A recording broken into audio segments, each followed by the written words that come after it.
right, what's going on, everybody? Welcome back to Rome. Big day, fourth round. Every player plays on the WTA side. On the men's side, we've got the second half of the third round, and then tomorrow all the guys play. So we've got Sinner playing later. We'll be watching him later in the afternoon, and yeah, we're starting with Osaka Stearns. Interesting matchup. And they've also got a lot of other matches going on later as well, which we'll keep an eye on. But what's going on? How are we doing? There's not that many people there, but usually first match of the day, there's not much going on anyway. But how are we? What are we doing? We're back. We are back. Looking for a straight sets win for Osaka here? Maybe. I mean, Stearns is a bit of a clay court player. She is not bad on the clay. She has proven that. I think she won her only title is a clay quarter. So she is definitely not scared of the surface. Yeah, Osaka. I mean, Stearns just beat. I think Stearns did. Stearns just beat Keys, right? She beat Keys and Kalinskaya. Osaka, she has won 3 matches to get here, which is great. But Keys and Kalinskaya have been the players that Stearns has beaten. So very good run. By the way, looking at the rankings, so Osaka, by making the fourth round here, doesn't lose any points because last year she made the fourth round. So she does win this match, which, I mean, she'll be liking her chances. She will get to the quarterfinals, and her ranking will go up towards that top 40, which is good to see. And Stearns is already at a career high ranking no matter what happens today. But Stearns is playing for a seed at the French Open. So currently 35. If she wins this match, she will go up to number 32. So a lot of pressure on Stearns. Look, she still could be seeded at 35 because some players pull out. There's players ahead of her that might not play the French. Krejcikova, Barossa, for example, Mukova have been out with injury lately. So there are players that she could, take their spot, but she'll guarantee herself a top 32 seed if she can win this match. So a lot of pressure. I wonder if she knows that. I hope she doesn't know that because then, because that's a lot. I mean, that's the difference between playing Sabalenka in the first round and Sabalenka in the third round, right? Big difference. Osaka, she'll need to do a lot more than win this match to make it to the seeds. But if she does win this match, the winner of this match will play against the winner of Colin Svitolina. So the winner of this match wouldn't mind their chances. I know Svitolina is the best player out of the bunch on clay right now, but I mean, either of these players, if they win in straights or win in 3, or however they win, they'll like their chances because they'll be the underdogs, unseeded in the next round, no matter who they play. So, and also the bottom half of the draw is wide open with Schneider, Mertens, Ostapenko, Paolini. So, I mean, one of these ladies could make the final, realistically. So, and yeah, Svitolina might have an injury. You're right. She looked like she might be injured.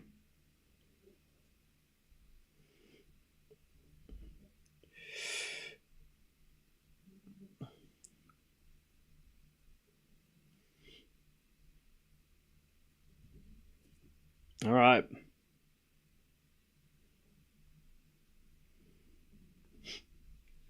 Just warm it up, and then we'll get ready, and we will go. Who am I going to go for? I'm going to go Osaka in 3, but I think...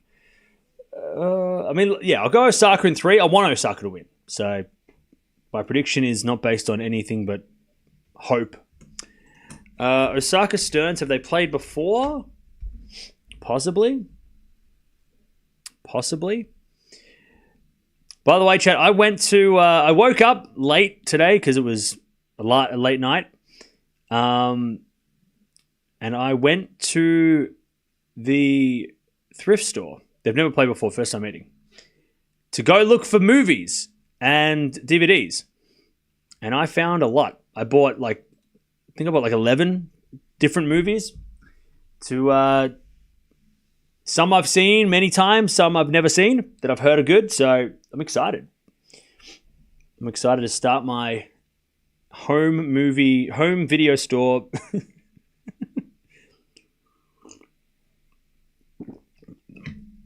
So I'm excited. I bought the movie called The Faculty, which I've heard good things about, which I've never seen, from the 90s. So I bought that. So I'm going to watch that at some point in the week. And then I bought all the classics like The Dark Knight and James Bond. DVDs are making a comeback. Yeah,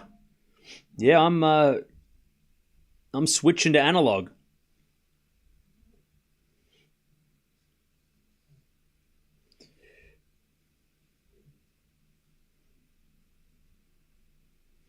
All right.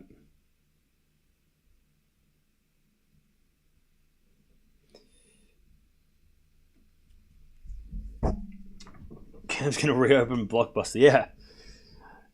Yeah. Look, I reckon in like 5 to 10 years we're gonna start seeing more video store kind of styles coming out. I mean, convenience of streaming is great, but also, you know, it is fun to pick up a movie and not know if it's going to be any good, and then just if it's crap, then you know, make better choices. Make better choices, you know.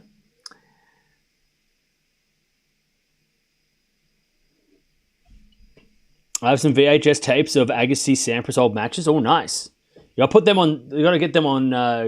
You got to convert them onto your computer or something, so that the VHS doesn't rot, because the VHS tapes apparently do rot, or sometimes rot. So.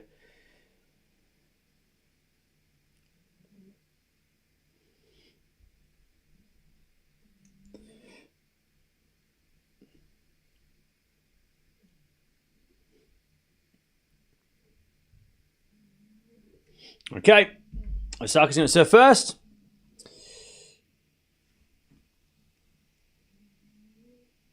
Cam knows what a Blockbuster is. Yeah. We didn't have many here in Australia, but we had our like own version of video stores. I remember. All right, Osaka serving first. I'm going to go Osaka in 3. As the return goes into the backhand of Osaka. Stearns forehand to the front of Osaka. And Stearns hits it wide, and it's 15-love. You just watch TV the whole day. That's pretty cool. I mean, what do you mean? 15-love? I mean, it sounds like that's all I do, yeah. 15-love? That's definitely not all I do. But, yeah.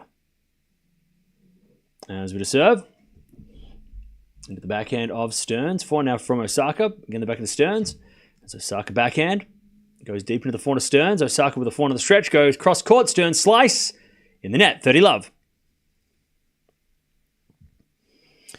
That's like I have a Kindle, but I still like feeling holding a real book. Yeah.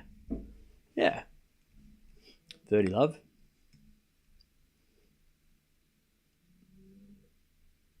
As we to serve again. Into the backhand of Stearns. Backhand out from Osaka to the forehand of Stearns.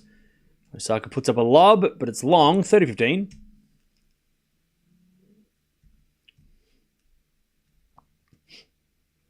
$30-15.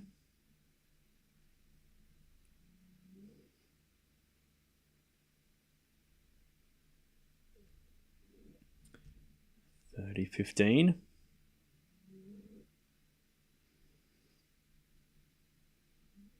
As we to serve again. Into the backhand of Stearns. Osaka back into the forehand of Stearns, but Stearns hits it out. 40-15.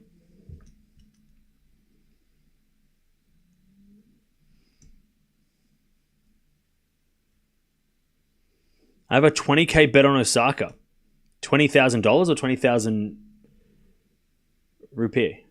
As we return to the net from Stearns, 1-love Osaka.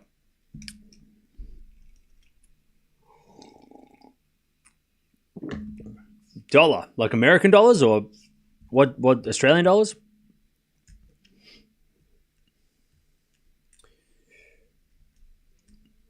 One love Osaka.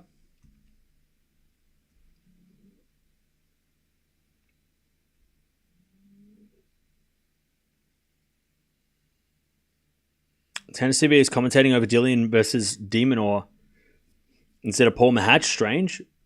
But you can watch Paul Mahatch. You can still watch both, right? I mean, they just don't have any talking. By the way, chat, we have a lot of matches going on today. Paolini, Ostapenko's after this, then Sinner versus De Jong. Tonight we've got Berrettini versus Ruud and Sabalenka Kostyuk. Mensik Marozsan. Gauff Raducanu. I'm excited to watch that one. Bianca Andreescu taking on Queen Zhang as well. Queen Zhang, so that's going to be fun. Svitolina Collins is a good one as well. So there's a lot of good matches. Australian dollars, 20. You got 20,000 Australian dollars on Osaka. Crazy. Good luck. There's a fault from Stearns. Second serve.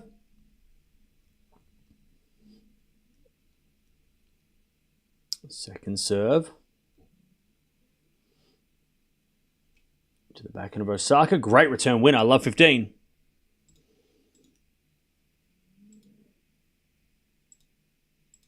Love 15.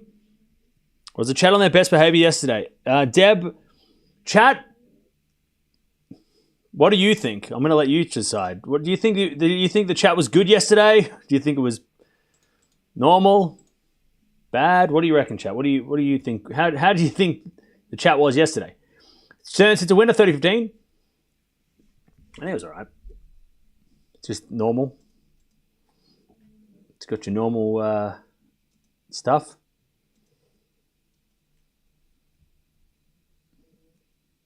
All right, 30-15.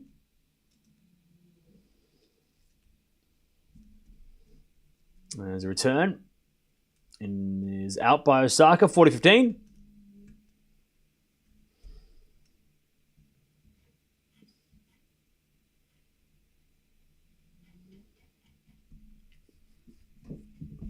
Hey, what's going on, Sol? How you doing? 40-15. There's a bit of fault from Stearns. Second serve.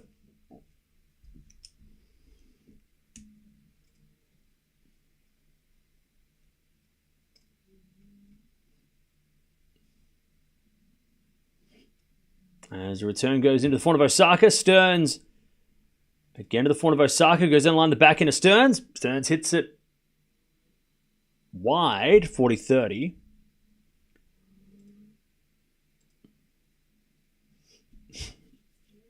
$40-30.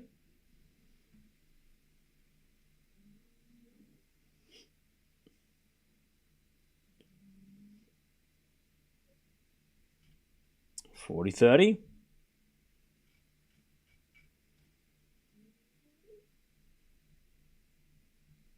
As the return goes in the net, it's 1-1. Gauff is absolute killer. I am excited for Gauff Eala duo. Yeah, I think they're playing tomorrow. They're not playing today. They must be playing tomorrow. But Eala was supposed to play next week in a challenger or a 125, but she ended up pulling out of that. Obviously to play doubles with Gauff, right? She chose that. So yeah, so she is committed to this doubles, which is good.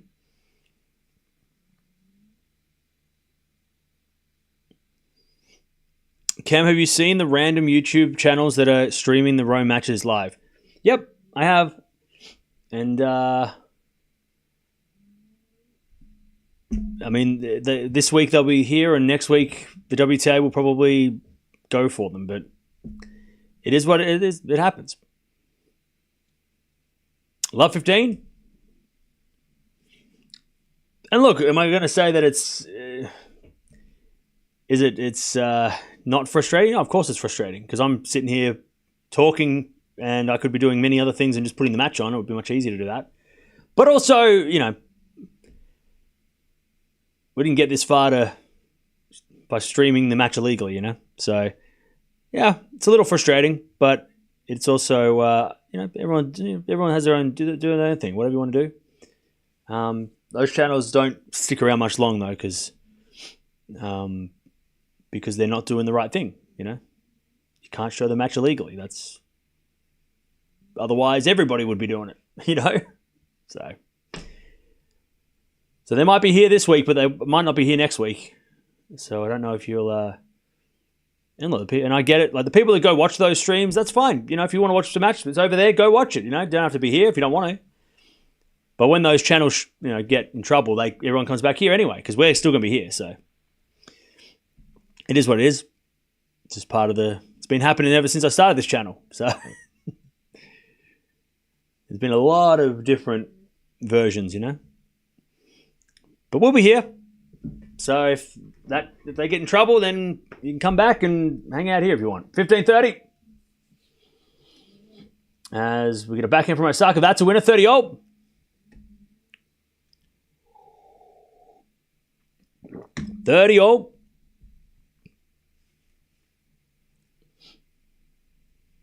Nice hitting from Stearns, but Osaka had the whole court to hit into. 30-all.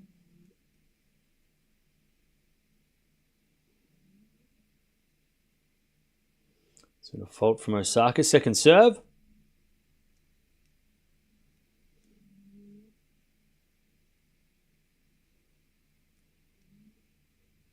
As we're just serving the forehand of Stearns. Down the line, the backhand of Osaka. Stearns. Down the line, forehand winner. Break point. 30-40. Break point for Stearns. 30-40. I am well. Hope you got a good rest. Yeah, I did. I got a good rest. I think I got like an actual 8 hours sleep for the first time in weeks. I finally got 8 hours. As Osaka gets a forehand wide, there's the break. 2-1. 2-1 Stearns with the break. Commentary's better over here. Yeah. Appreciate that. All right.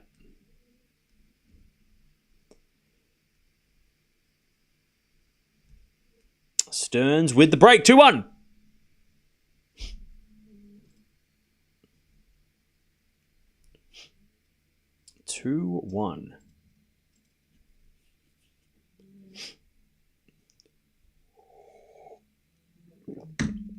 Osaka may have a hard worker for this one. Oh, yeah. Stearns is stubborn and will not relent. All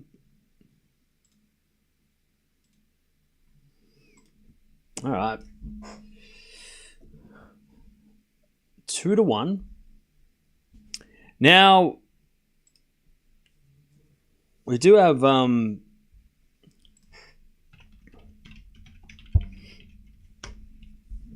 lot of tennis today. A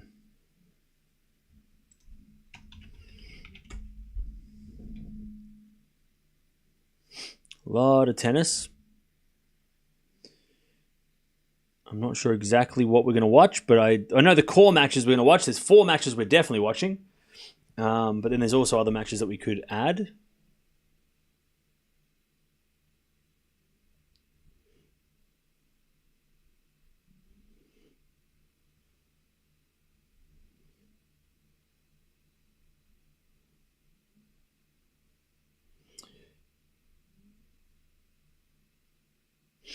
All right, Stearns to serve.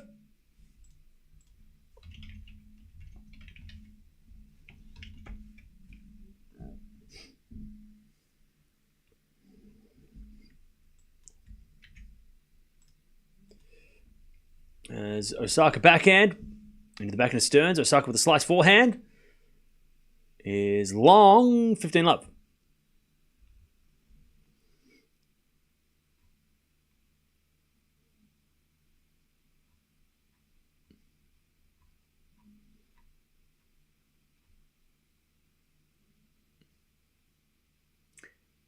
Love. As Osaka return goes in the net. 30-love.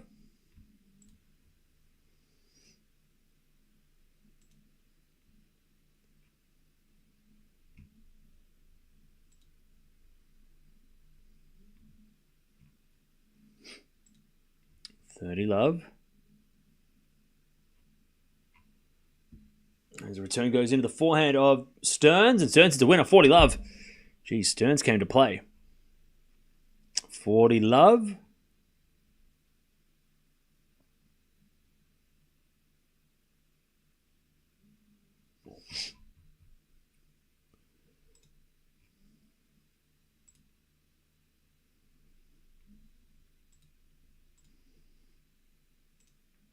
Stearns hits a slice in the forehand of Osaka. Osaka in the net, and it's 3-1.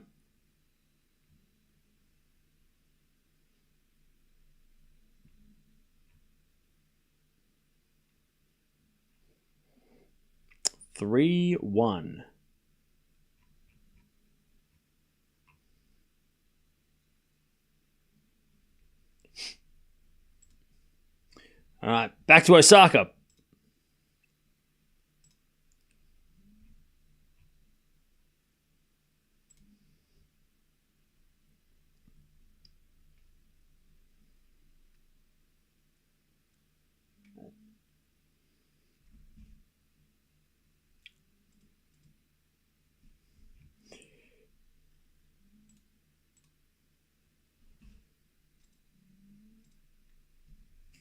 All right, 3-1 Stearns.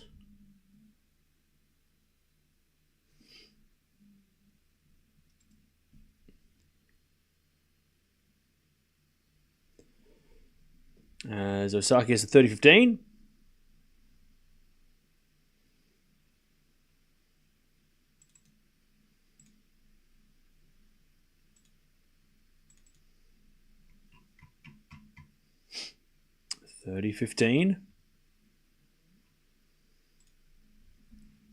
As a return from Osaka goes to 40-15.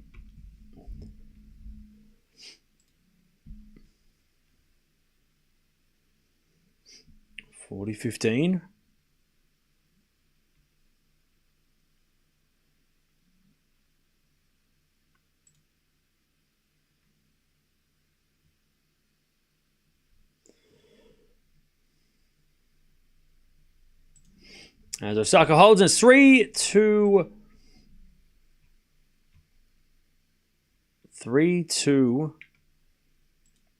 to Stearns.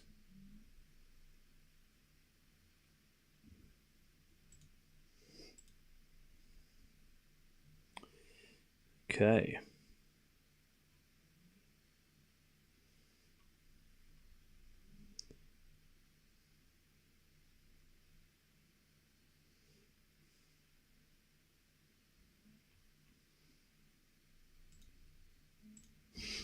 All right. Cam, did you get enough sleep? Yeah, I got enough. Stearns looks like a warrior out there, yeah. Who you got between Berrettini, Rude? Rude. Why do you think Emma's still not top 30? Her ranking growth doesn't reflect her year. Let me have a look. So,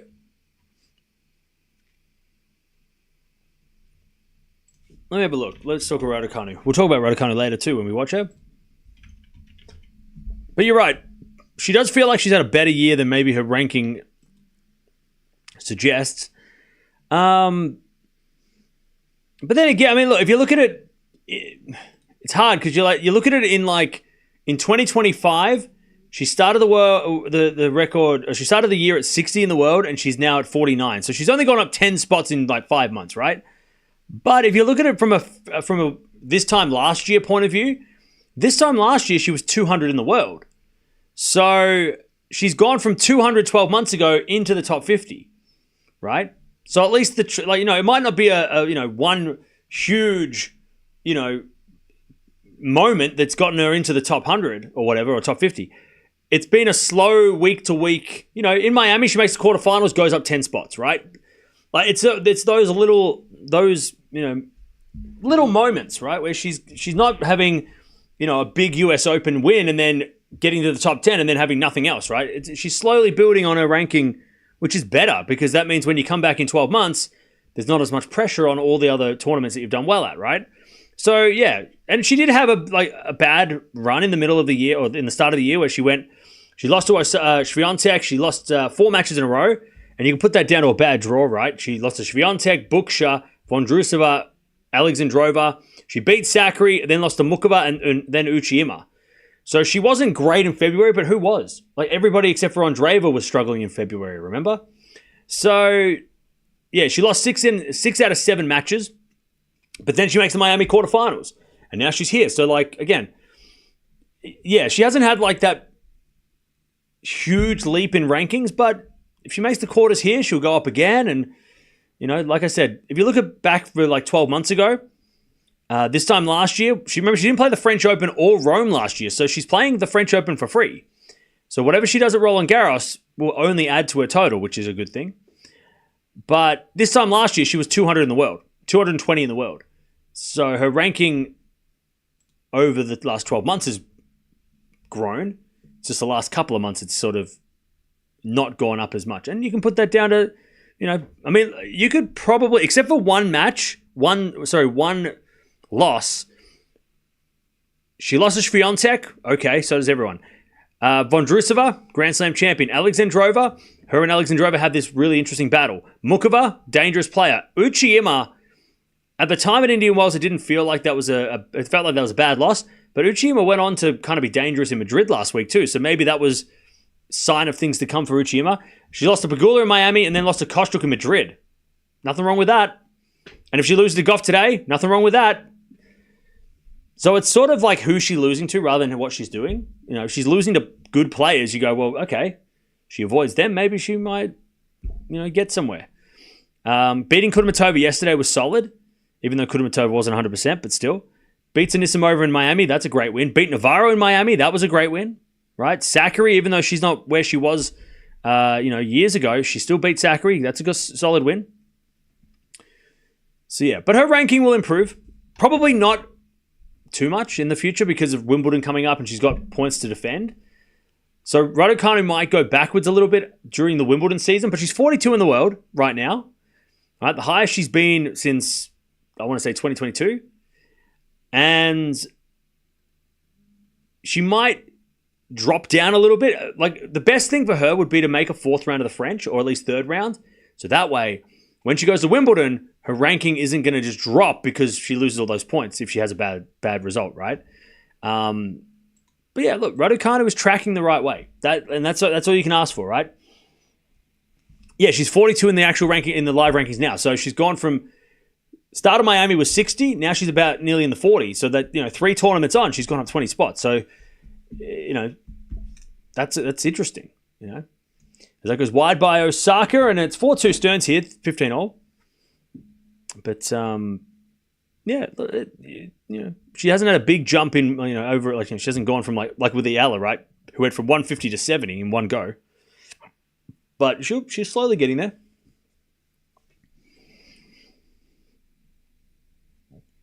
I'm annoyed that the haters will start making fun of her ranking progress. Look, they're always going to find something. That's fine, whatever. They're obviously just bored. They got nothing else to do. Don't let if you're a Raducanu fan, don't let the haters get in under your skin because they're obviously really, really frustrated by Raducanu to the point that they have to try and do something. I mean, that goes with all haters, right? Haters of Alcaraz, haters of Sinner, haters of Osaka, haters of Gauff, right? Swiatek, all the players, right? Haters are finding reasons to hate, and it's harder and it gets harder and harder for them to find them when the players are playing well, right? The funniest thing is when somebody says, if somebody starts dismissing what the progress someone's made, that's when you know that they have run out of things to talk about. So if like Raducanu's in the 4th round of a clay court event, if they go, well, who's she beaten? She didn't beat it. She hasn't beaten anyone. You know that they've run out of things to talk about because she's doing better than they hoped for. 40-15. Yeah, but like, who does she beat? Or it doesn't, like, if Osaka haters would come out and go, oh, well, she only won a challenger event. And you go, okay, you've run out of things to talk about because she's playing really well and you're trying to find something that you're trying to find something that's not there, right? Trying to be, you try to dismiss her achievements, you know.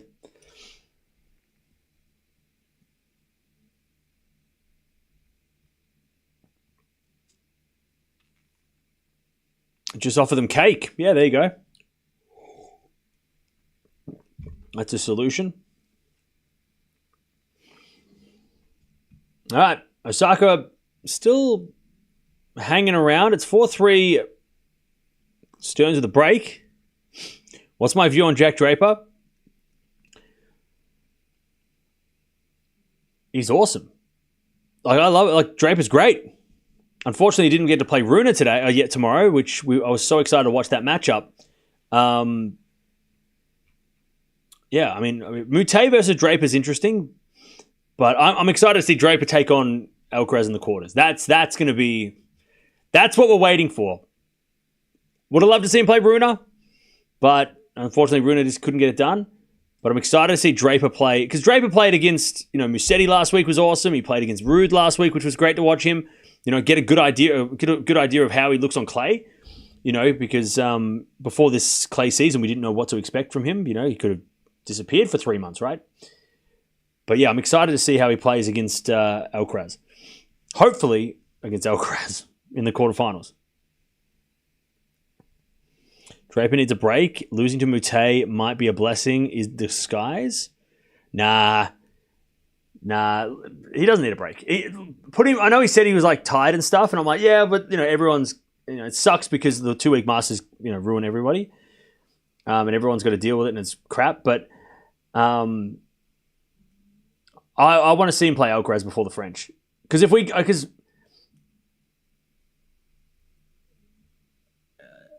I still have a question on Draper. Like, Madrid clay is so different that anybody who does well in Madrid, you've got to question whether or not it was because of Madrid or if they're actually good on clay. Because before that, he didn't do well at Miami, right? Oh, sorry, Monte Carlo, right? So it's like, he did great in Madrid. So getting to the quarterfinals in Rome proves that it wasn't just Madrid. You know what I mean? And losing to Alcaraz there's nothing wrong with that. You lose to Alcaraz on clay, yeah, okay, so does everyone else pretty much, right? This year. So if he does make the quarters and loses to Alcaraz, it still goes a long way to proving that Madrid wasn't a fluke, right? Or Madrid wasn't favorable surface, that he can play on clay. And then when we go to the French, we can actually talk about Draper as a serious contender, right? If he loses today against Mute, yeah, you can say he's tired, right? But I'd rather see him play Alcaraz. At least play Alcaraz. Even if he's tired and he loses, at least see him play Alcaraz, because that's one of the guys you're gonna have to beat to play to win the French, right? Possibly. 40 love here. So goes the net from Stearns, 40-15. It feels like the stars are aligning for something special for Coco at the French. She's peaking just the perfect time. Yeah. True. She didn't play great yesterday, though, but we'll see how she looks today. And yeah, Coco could definitely. She made a French Open final. She made the semi. She's only lost to the eventual champion the last couple of years, right? 40-15. The serve from Stearns. The fault second serve. Draper's got very low on energy. Yeah, look. If he beats Mute and then loses to Alcaraz, he's made a final and a quarterfinal on clay at two different speeds of clay too. That's the important thing, right? That's why Rome's important, because the speed of the clay is more French Open than what Madrid is. So like Madrid clay is a little deceiving, as Osaka hits it out 5-3. So yeah, so I really do want to see him play Alcaraz on this clay. Or Hashanov. I mean, even if Alcaraz loses, I wouldn't mind him playing Hashanov. Hashanov can play on clay too. All right. Osaka serving to stay in the set. She serves a fault, second serve.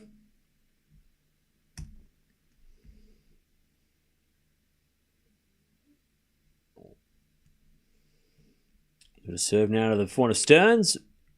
And it goes out by Stearns, 15 love. Prospect on Carlos could help revive Draper's energy. Yeah, maybe. He was furious yesterday, even when leading. Yeah. Yeah, we gotta. What needs to happen so we can go back to 1 week Masters? Backhand. Chat, I got an idea for you. And I've probably already said this before because I say every time we watch 2 week Masters, I say this, but I got an idea. Let me pitch an idea to you. Anyways, in the net, 30 love. I think that 2 week Masters every tournament is overkill, and it's obviously hurts the players, and it's not good for anybody. The fans fans get fatigued. We don't know who to watch. We don't know who to. Rude won Madrid, and then next day we forgot about it. Right? We totally forgot what happened last week. We moved on too quick because we had to watch Rome. I think what they should do instead, and this might maybe even the Sunshine Double might do this, because remember, everybody who did well at Indian Wells lost early in Miami, so that doesn't help. So all the players that do really well in the first 2 week Masters struggle the second week most of the time because they're tired. Here's my idea. Every two week Masters should either be followed by a 1 week, or there should be a 1 week before the 2 weeks. So that way we kind of like build up to the big event, right? I don't know how that would work with Miami and Indian Wells. Maybe you flip them and Miami's first and then you go to Indian Wells as like the big finale of the first part of the, act 1 of the hard courts, right? Because after that, it's all clay. And then here, Madrid goes 1 week, and then you get to Rome, which is like the big, whatever. And then you got the French Open after that. Like, build up to it rather than it being like 2 weeks, everyone's tired. I don't know. And then even do that with like Canada and Cincinnati. Have Cincinnati as the big 2 weeks, but then have the combined event there, and then have like Canada as the 1 week warm-up 1,000 almost. Like that feels a little more like digestible for players and fans, right? Because the fans don't have to be like, we can focus on like a handful of tournaments instead of being like, so wait, we've got to watch the Grand Slams and the 2 week Masters, which is like 10 of them and whatever. We can at least, and then also once we, and have a week in between. So instead of having 2 week Masters, have 1 week Masters, 1 week off, 2 week Masters, and then build around those 2 weeks as like, Rome is a huge event, Indian Wells is a massive event, Shanghai is a huge event, Cincinnati is a huge event, and those are the big ones, right? Like those 4 events are like the 4 Grand Slams of 1,000s. And then before that, you have Miami. And before that, then you have whatever. Canada's before, and then that way, but we've still got the big events, right? We've still got the big 4. And then that way, outside the slams, you've got the 4 slams, you've got the 4 must-watch 1,000s, right? You've got, which is what? 2 weeks each, right? So 8 times 2, 16 weeks of must-watch, plus the ATP and WTA finals at the end of the year. So you've got that as a must-watch. I just feel like that is a little easier to understand as tennis fans, new fans for sure. But it also is helpful for the players because then the players aren't playing every week's an important event, right?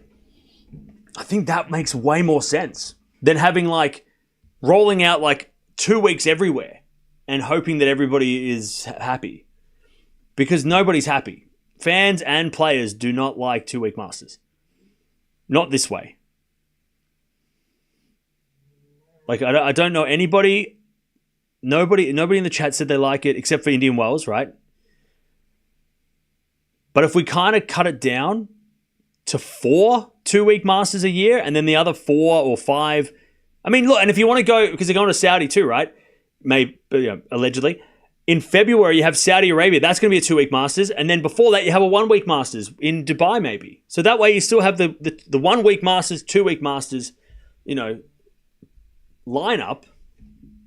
And that way you have 5, maybe you have 5 2 week Masters in the year and 4 1 week Masters in the year. That's a good ratio. And use those 1 week Masters as a warm up for the 2 week extravaganzas. Instead of it being like, that's a big event, that's a big event, that's a big event, that's a big event. And we're all like, we get to Rome and we're like, wait, so what's the most important event? Is Indian Wells more important than Miami, or is Madrid more important? Like, what are we focusing on? Because there's just too much going on, right? That's how I would fix this problem. That this tennis fatigue for fans and players, right? It probably never happened, but I feel like that would be such a much an easier way to watch tennis, and to go, to know that there's only 5 events outside the slams that are like, and then that way there's like 10 events a year that are huge, instead of there being like 15 events that you have to watch. Otherwise, you're gonna miss out on everything, and the players have to play, otherwise their ranking gets in trouble too, right? 15:30, Osaka trying to break back here as Stearns hits a winner 30-all. Yeah, the tournaments are the only ones who like the 2-week Masters. By the way, I'm looking at the Billie Jean King Cup draw that just came out because it's happening in September. Italy versus China, crazy. Ukraine versus Spain, Kazakhstan versus USA, and Japan versus Great Britain. Interesting. Wait, no Czech Republic? Wow, no Czech Republic in the Billie Jean King Cup finals. That's kind of crazy. I guess their players most of them are injured, so that makes sense. But no Czech Republic's kind of crazy. 30-all.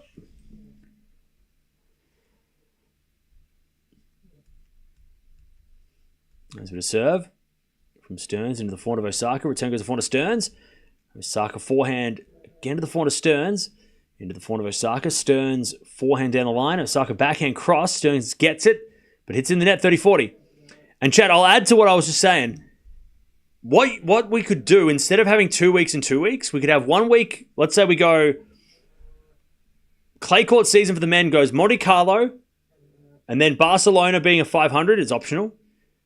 Madrid being a 1 week Masters, and then after Madrid, you put put another 500, put Munich in there or Hamburg, right, as a 500. So it's like, well, if you want to go get points because you lost in the 1,000, you still have an option. There's still 500s. There's a lot of points still there, right? So instead of having 2 weeks of Madrid, and then, if you lose early, you go play a challenger, have a 1 week Madrid and then a 1 week 500. That's way better for points. Better for, more interesting too, I think, too. 30-40, as that backhand from Stearns is the winner, we get the deuce. And then have Rome as a 2 week Masters and just do it like now. And then have a week off before the French. But I feel like that would be a much easier. Also, you get more tournaments, right? So that there's more players are going to play. It would make it so much easier to digest, because we loved Monte Carlo for being a week, right? We loved that, and it was so fun. And then we went to Barcelona, and some players played there and some didn't, and it was great too. I don't know. I just feel like that would be a much easier to get. Anyways, advantage Stearns to take the first set. I reckon slams 2 weeks, Masters 1 week, end of story. I mean, yeah, you could do that too. But I feel like you could split the Masters up into a couple of, half of them are 2 weeks and half of them are 1 week. Instead of everything being, because if you have 10 2-week Masters, 20 weeks of the year is just 1,000 events. And that's compared to the 8 weeks of slams, I mean, it's crazy. All right, advantage Stearns to get the first set. Serve out wide as default, second serve. I don't know. That's just we're just spitballing ideas. Maybe one day they'll do that. Because they're going to grind these players into the ground and they're going to go to an early retirement. That's the sad, scary part, right? As we return from Osaka, that goes out, and Stearns takes the first 6-4. 6-4 to Peyton Stearns. Solid set. The new 500 in the middle would be top 20 exempt. No, let the top 20 play. Just make it a normal 500. Because the thing is, chat, and we won't know this until, maybe in 5-10 years, but there are going to be players that are going to have to retire early because of the schedule being so hard. Being so, well, it's already hard, but it's being so demanding. And the lack of breaks and the lack of weeks off for players is going to force them to play, which means they're going to get injured, which means players are going to lose, careers are going to be ending early, right? And that's sad. We don't want that, All right, 13 winners, 8 errors from Stearns, 5 winners and 6 errors from Osaka. Only 2 break points in that set. Stearns got 1, she converted. Osaka had 1 and didn't convert, and that was the difference. Very close set when it comes to that. Yeah, players are going to retire earlier because it's just too hard. I mean, can you imagine? I mean, Rafa, and I'm not saying that Rafa got an easier time, but back when Rafa was dominating the clay, he didn't play. There was no 2-week Masters. So it was like Monte Carlo, Barcelona, Madrid, Rome. He played 4 weeks and he won them all, which was incredible. But then he went and played the French and he won that too. So he only, 6 weeks a year, Rafa was like clay god. He didn't have to play. Now you have to be, Barcelona, Madrid. You have to play 8 weeks of clay to get the same of what Rafa did in the same amount of time, in less time, right? Again, not saying that Rafa had it easy, but it was easier to be able to at least make finals and be consistent on clay, right? Whereas these days, there's no way someone's going to win every 1,000 on clay for the men. Monte Carlo, Monte Carlo, Madrid, Rome, and the French. I don't think anyone's going to complete that in 1 year. Like that's going to be impossible to do because it's just too hard. It's already hard enough, and also Rafa did it, and it was like hard back then, right? But it's just the 2-week Masters making it like so much more time consuming. I don't think it's going to happen. We're not going to see it again. Now, Swiatek winning last year, the 2 Masters was crazy because it's like, holy shit, she won 4 weeks of slam. It's crazy. But I don't think we're going to see that because it's going to be too hard. By the time we get to Rome, you're going to be tired. Too tired, I mean, we already saw it with Alcaraz, right? He played Monte Carlo, Barcelona final, got injured, didn't play Madrid, now he's here with an injury. So it's like, it's already hard to do the first couple. So what Rafa did was crazy, but Rafa didn't have to play 2-week Masters, which probably helped him long term, So yeah, I hope 2-week Masters aren't around long enough for like in this format that it ruins players' careers because tennis is already hard enough, and then you make it harder by not allowing players to rest because chat. Have you ever been to the gym or you ever done any workout or anything like that? You know that they schedule rest days, right? They schedule rest times. It's like, hey, you work out on this day, but you don't do anything on this day. You don't work out 7 days a week for 6 weeks in a row. You have to take time to recover. These tournaments don't let you recover. You need a week to go home and recover. You need a week to not do anything to recover. Light hitting, And I think Draper said it really well yesterday, how he said that it's more mentally tiring too, because you've got to be switched on. You might have a day off between yesterday and tomorrow, and today's the day off for, let's say Alcaraz, but he's not mentally switched off. He's practicing there. He's around the tournament. He's hearing the noise of the crowd. He's getting that's a lot of energy, that he's dealing with, right? It's not like a relaxing vacation day today. Yeah, rest days and tournaments are not rest days. Exactly. He's doing stretches. He's doing warm-ups. He's, because again, the 2-week Masters were sold as like, oh, well, you get a day off every other day and you can relax. But you're not relaxing today. You're not sitting in your hotel room watching Netflix because you've got to get ready for tomorrow. So mentally you're not switching off. You're not,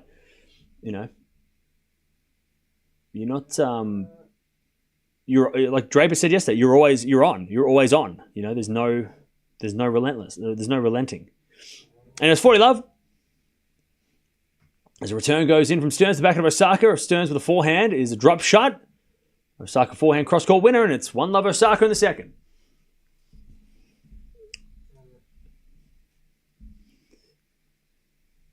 All right. Choose your own schedule, work for Roger. Yeah, but the problem with that is you have to win when you play. And right now, unless you're Jannik Sinner, no one's dominating like Roger or Rafa or Nole did. So or Serena, right? Like Serena played, 7-8 times a year, but she won everything she played, which kept her ranking high. You have to play every week, or every tournament. Otherwise, your ranking will not be high enough to get you, to get you to be in the top, 3, 2. Unless you're Jannik Sinner, right? Like, not everyone has the luxury of just picking their own schedule like Roger Federer. There's a lot of pressure you put on yourself for when you do play. I mean, it's not a great model to go off. Unless Jannik Sinner's the only one who could do that. He's the only one that could say, I'm not going to play blah, blah, blah, because I know that when I play, I win. He's the only one that can do that. Alcaraz can't even do that right now because, there's no guarantee he's going to win everything he plays. Otherwise he would have won everything he played lately.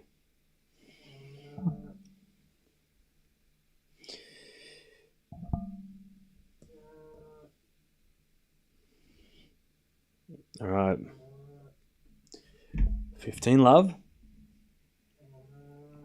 There's been ace from Stearns. 30 love. Actually, I want to do a... I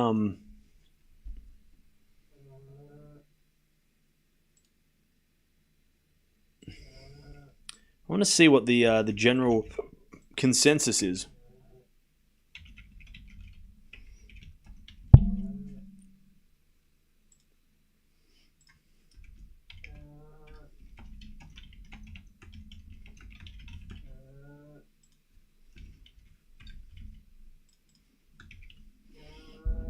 All right. Stearns 30-15.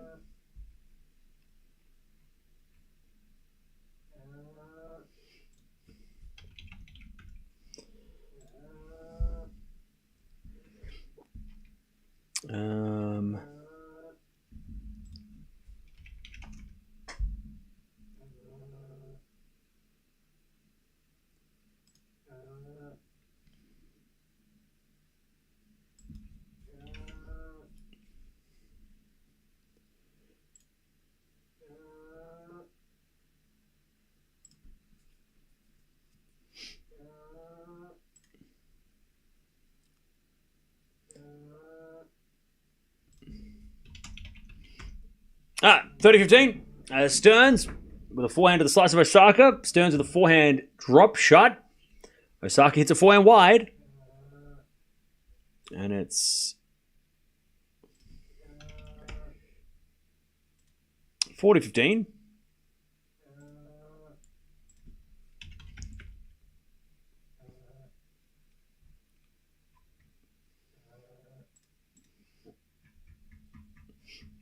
$40-15.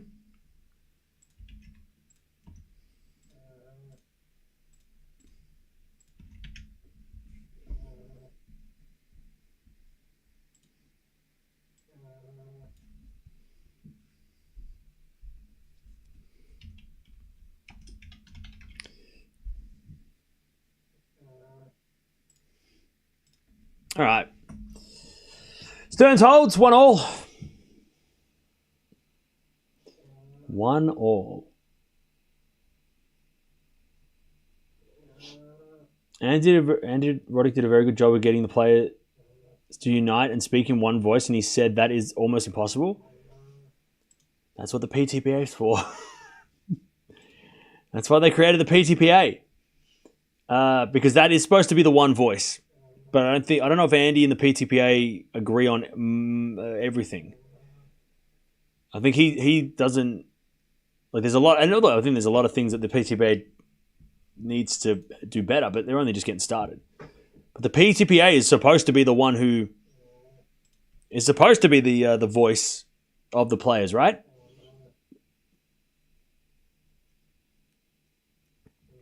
All right, 15 love.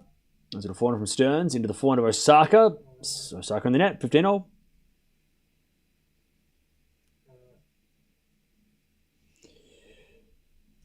Those loud animal noises you're hearing are Cam's favorite dog.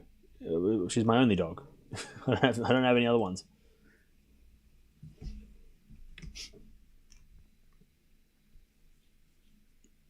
All right. Osaka with an ace. By the way, chat, go check out the poll if you haven't already. Go comment on it if you have an idea or whatever.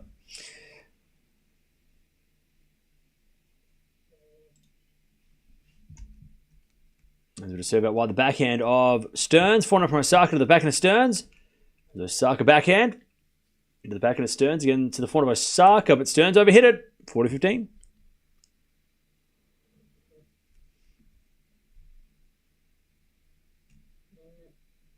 All right, 40-15.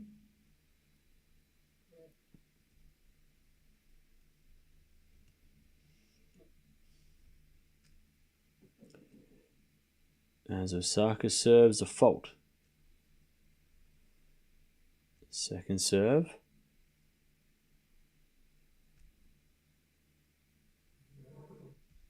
Into the backhand of Stearns. Backhand of Osaka to the forehand of Stearns. Osaka backhand cross. Stearns gets there with a slice. Osaka backhand's on the line. Stearns gets with a forehand slice. And Osaka backhand the backhand of Stearns. And Stearns in the net. 2-1. Osaka stays in front. By the way, Paul won the first set 6-3.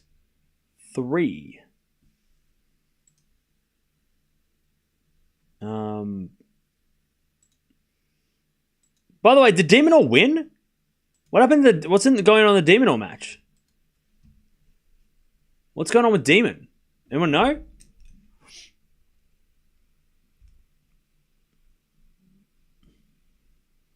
It says there's an interruption. Medical issue in the stands. Oh, that makes sense.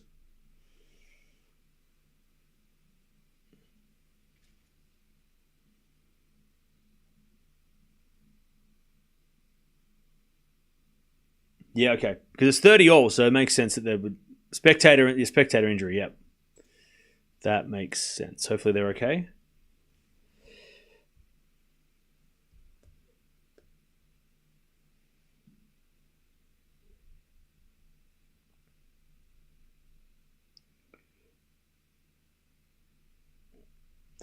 Ah, 2-1.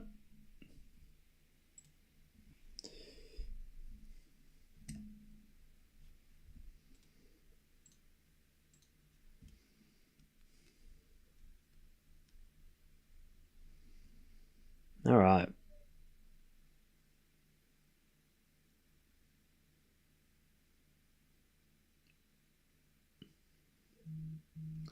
Unless Sinner speaks up, it won't change. Yeah, I don't know. I don't know how they. Yeah, I don't know.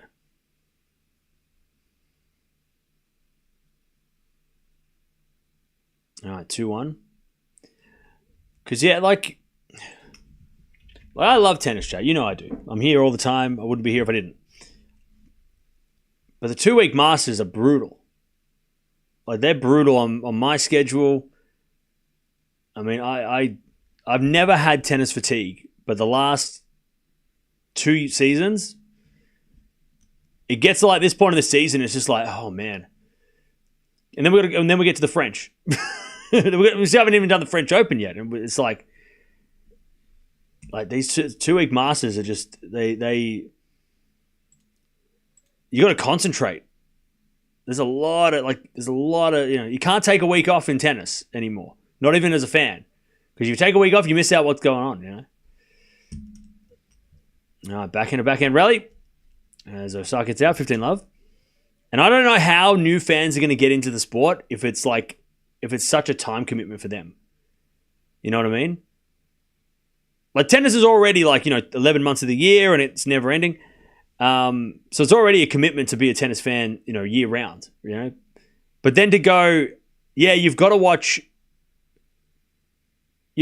4 weeks of 2 events before the actual big event that everybody pays attention to anyway.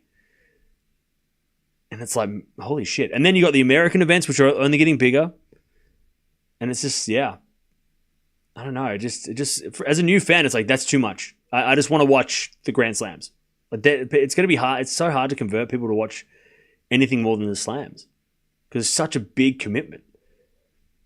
When you've got other tournaments as well, other sports as well, that are, people are watching, Which is why I feel like 1-week Masters, just make them short and sweet, but like jam-packed. Where, at a week at a time, week on, week off, week on, week off. Even the Formula One don't go every week. Formula One's not every week. They have like weeks off at a time. It's exhausting. Yeah, it can be exhausting. All right, 30-15.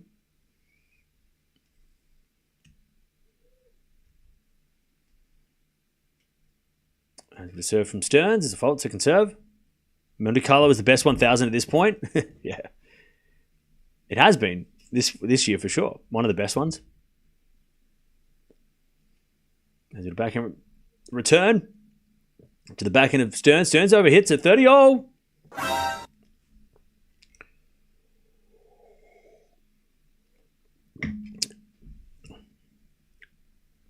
Is that why we're also tied this year? Maybe. Maybe.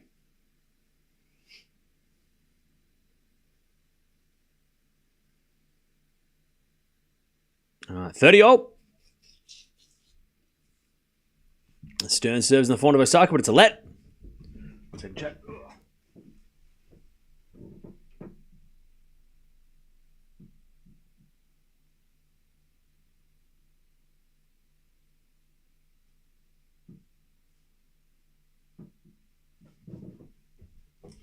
Right. 30-all. As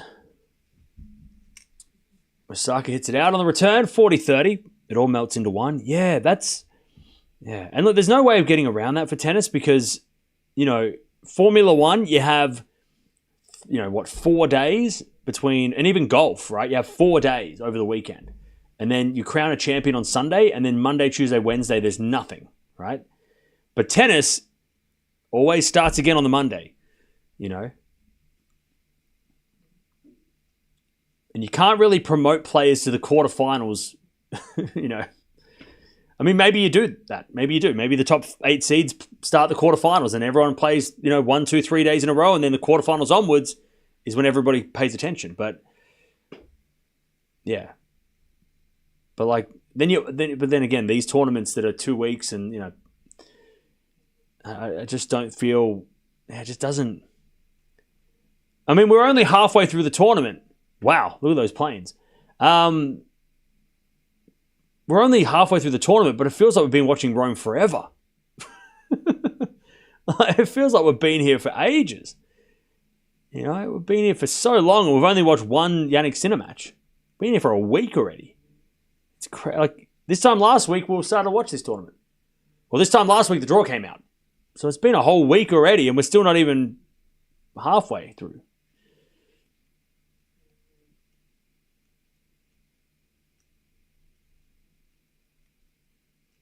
All right.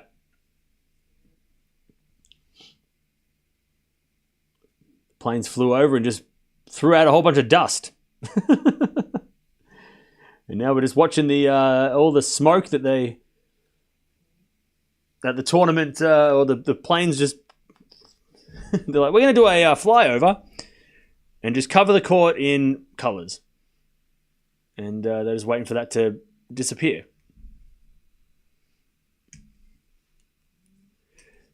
Yeah, it was the Italian flag colours.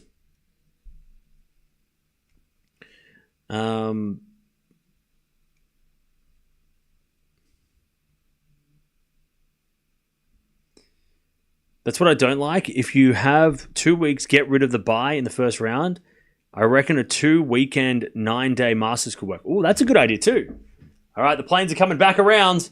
They're doing a whole plane show.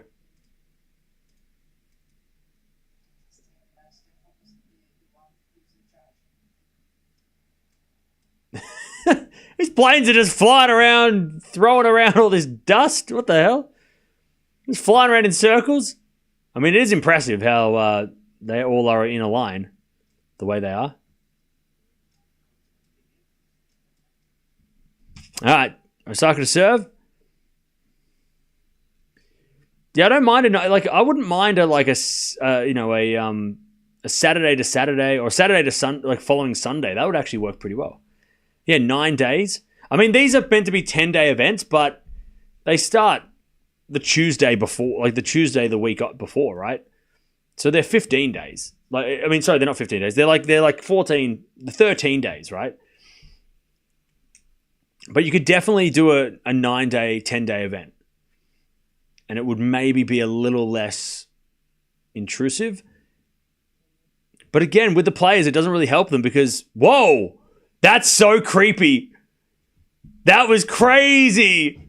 So the planes flew over the court and the smoke just turned the court like black. The court just completely disappeared. That was creepy. That was so creepy. The planes have run out of dust, so they're probably going to leave now. But, wow. That was crazy. That was crazy. Like, all of a sudden, the planes went flying over and the whole court just went black. Osaka's like, when are they going to stop? That was crazy. And Osaka's like, what the hell's that dust? NATO showing their stuff. How is NATO showing anything? It's literally an Italian thing. It's a plane. What NATO? What are they political for? What are they doing? They're just showing their Italian pride. Is this part of the tournament? No, this is just random, I guess. There's something.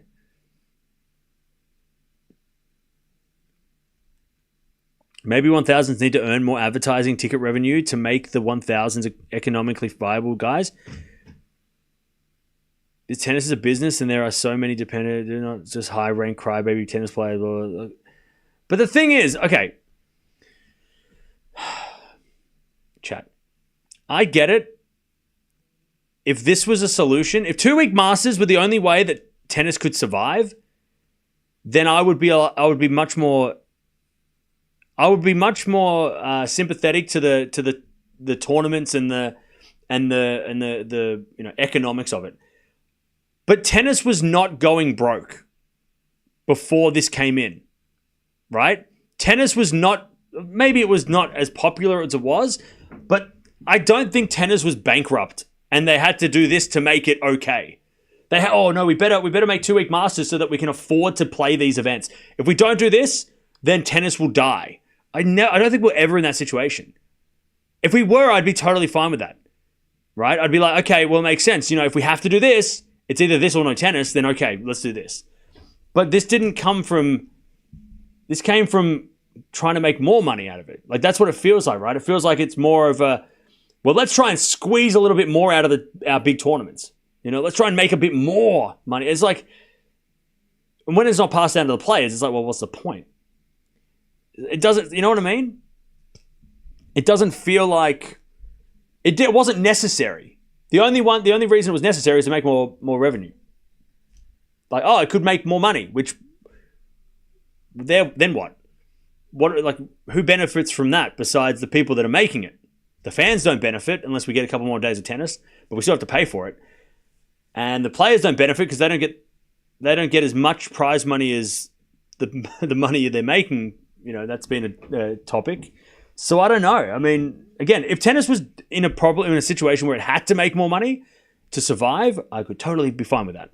But it doesn't feel like, it just feels like I think most fans probably feel like it's a bit of just a cash grab. And it's like, what? Like, make more money, but it's not improving the product that we have to watch, right? It's not making it better for the people that have to watch and the people that play. It's not benefiting the people. The money's not going to that.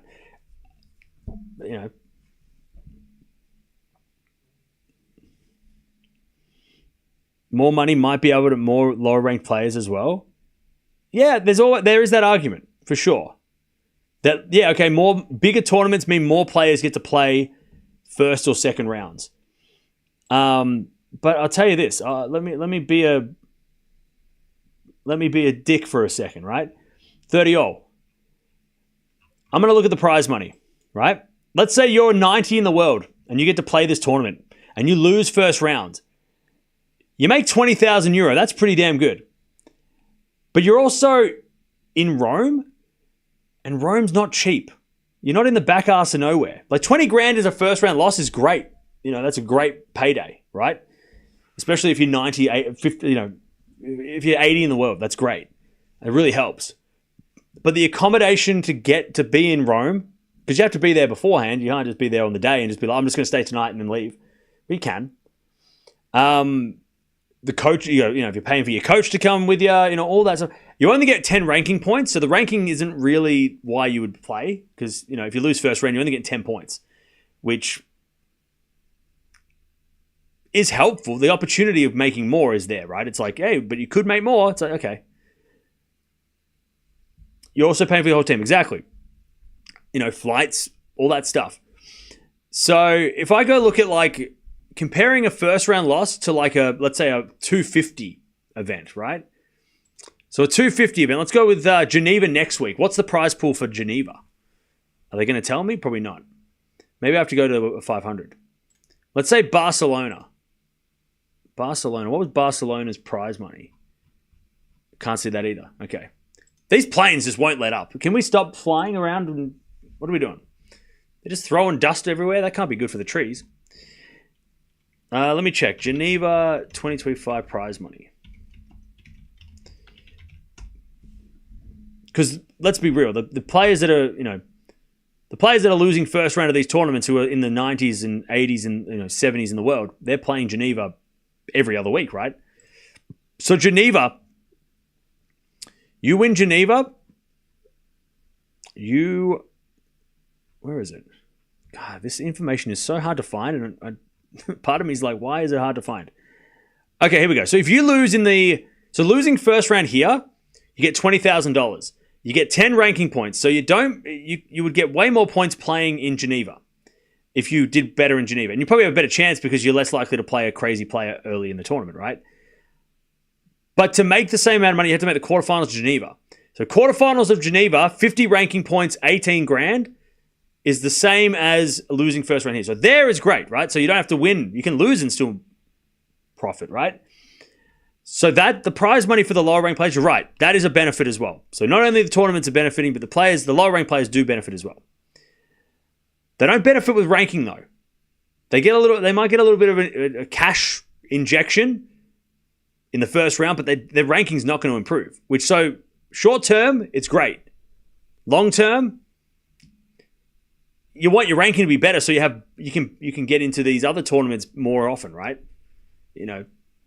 It's nice to get 20 grand for losing, but also it's not going to help you. You might get if you're 90 in the world, you might play this tournament because you get a wild card, or you might get in this tournament because other players pulled out. But then you're not going to play the next week because your ranking isn't high enough. Like, it's not going to improve. You have to go on a run to get your ranking. So again, maybe it's a bit more too short term. Like, oh well, I made 20 grand for losing my first round. Whereas I would have had to play 3 matches over here and to get the same. But if you play 3 matches there, you're going to get better points, which means your ranking's going to improve, which then helps you in the long term. So I don't know. Again, it'd have to be a bigger sample size to know, and you'd have to talk to those players. Talk to the players that are lower ranked, and to get their idea of what do they think of 2 weeks. Because the 2-week Masters, we're always talking to the big names. All the big players are playing, and all the big players who do well are the ones who don't like it. But maybe the players between 50 and 100 love 2-week Masters. Maybe that's great. They love it. For the reasons I just mentioned. 40 love.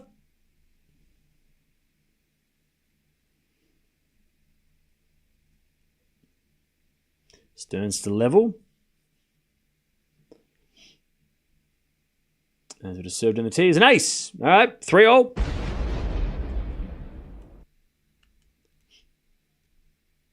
We can't fix tennis. There are over 1,000 people trying to making a living from this. I mean, we can't fix it, but I feel like there are definitely ways to make it. There definitely could improve. There's definitely ways that we could improve tennis, or at least, I mean, tennis, I don't remember complaining so much. Back in 2021, it's only been the last couple of years where there's just been by the way, I think Osaka just asked for the trainer. It's only been the last couple of years where the schedule has been a topic of conversation, like a hot topic of conversation, right? It's been like talking about 2-week Masters, talking about how many tournaments there are, talking about mandatory events and what you have to do now, like the WTA have to play 500s, and whatever. I don't think we had this conversation as much in the past. It wasn't as big of a topic as it is now. And I think that 2-week Masters have started that conversation,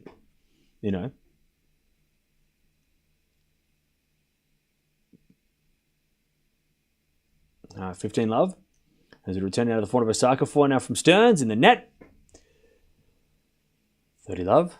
Some positivity today, please. We're not being negative. We're just having a conversation. This isn't like, we're not shitting on things. We're just trying to figure out what's the best solution. I'll tell you this, chat. I wouldn't mind if 2-week Masters ditched the 4th round and everybody plays from round 1. No bye in the first round. Just go take the top 32 seeds, all play the first round, and get rid of the 4th round. I think that would be a much better, and then condense it to like 11 days. That would be a much better situation, I think. And Stearns, good running, 30-15. Because the first 2 days of a 1,000 are very, especially this week or last week, unless you got like, Fonseca or Raducanu, it's pretty dull. And then once we get past the 4th round, it's very like empty. There's only like 1 or 2 matches a day or 2 matches a day after, it's very slow, the second half. Whereas if you cancel the 4th round, you make everybody, and you get rid of the 4th round, you're going to lose. It's going to drop the tournament down to like a 70-something player tournament instead of a 96 player draw. It's going to cut the draw. But I just feel like it would be a lot. I mean, you could have like the top 8 seeds get a bye in the first round. Even if you get rid of 32 seeds, we don't need 32 seeds. 32 seeds is overkill. We could have, 16 seeds. No one gets a bye. Way better first round matches. Or if you want to keep the bye, get rid of 32 seeds, make it 16 seeds. Everyone gets a bye in the first round. Keep the tournament size, as like a 70 something or 80 or whatever. But then you would have, players that are outside the top 16, like, 17, 18, 19, 20, whatever, would be playing first round matches, which makes it more interesting to watch the first day. Then the first day could be first round, 1 and 2, day 1 and 2. And then you could have, someone like, you could have Noskova versus Jabeur first round. Penko would have been unseeded, right? Which means she could have played somebody in the first round like a Kalinskaya. Like there's a lot, like 32 seeds is bloated, when everyone gets a bye in the first round. So again, make a 1,000 and a Grand Slam 64 player events. No, Grand Slams are fine. We don't worry about that. 64 is perfect with no bye in the first round. But is there a system that you can do?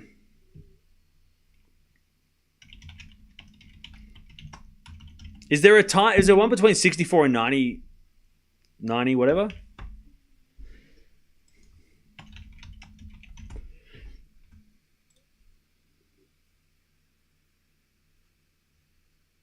Because there's like, let me have a look. So we've got 128, 96, 28, 32, 48, 56. Dubai is 56. Yeah, why don't we just do it like a Dubai? Dubai is a 1 week Masters though, so, But it has not, what is that, 56 players? I mean, again, basically, they've already invented this. It's called a 56 player draw, and it was a 1 week Masters in Dubai this year, or Monte Carlo, right? I mean, it's definitely less bloated. I feel like, though, they could extend it a little bit more. Again, maybe, nobody gets a bye in the first round, which means it's going to be a 64 player draw, right? Is there any 64 draws, though? In tennis? I don't think there's any 64. It's 56, 96, 128. Or 28. I don't think they have a 64 draw. Dubai's a 500. I'm talking about WTA. 48 in Washington. Yeah, they don't seem to have a 64 draw. Everything's 56 with a bye in the first round. Or it's 96 with everybody getting a bye. Yeah, maybe. I mean, look, top players deserve a bye. Yeah, you might be right. But then how do we get between... Osaka's got a medical timeout. She's got blisters. I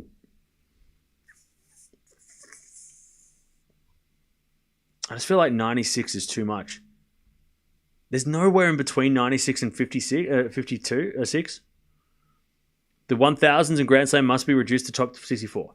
No. Leave the Grand Slams. 8 buys is fine. 32 buys is overkill. Yeah. Is there a way you could do... No, you couldn't do 32 seeds. Top 8 get a buy. You couldn't do that. Okay. So you either go 96 or 56. There's no in between. And then 56 over 10 days. You could probably do that. But who does that get? Yeah, then you're cutting off like players between 16 top 16 get a buy in the first round, 80 players. Could you do that? Could that work? I don't know how that draw looks though.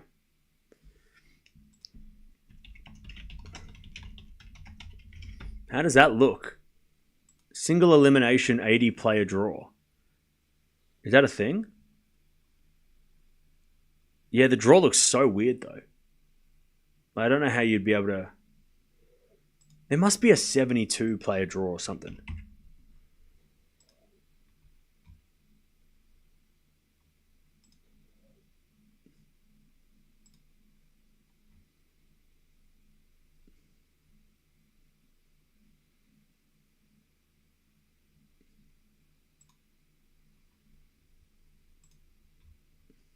Is there a 74, maybe? 64 would be everybody plays first rounds. I got to be honest, I wouldn't mind if 1,000 events, if they want to be mini Grand Slams, no buy in the first round. Because that's what slams are. No one gets a buy in the first round in slams.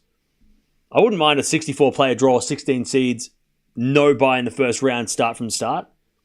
I'd be fine with that. That means every day of the tournament's important.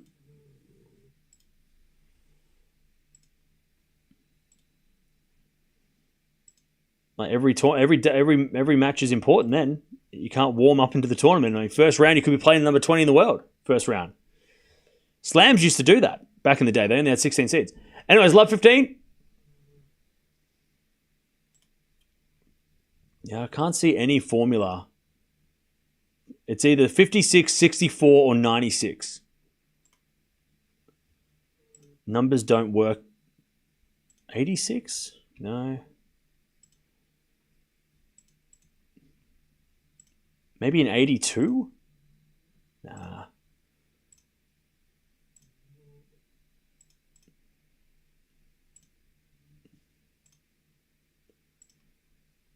Yeah, it'd have to be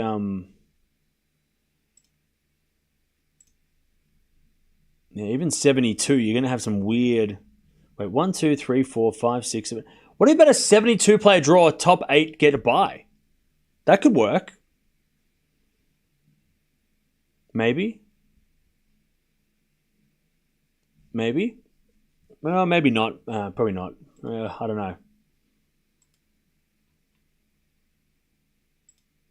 Nah, looks like 64 might be the... Oh, actually, no, 68. Could 68 work? Maybe.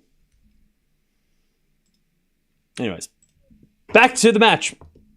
Osaka, 15-30. She just got blisters on her hand. She got them taped up. And she's got 30 all. 30 all.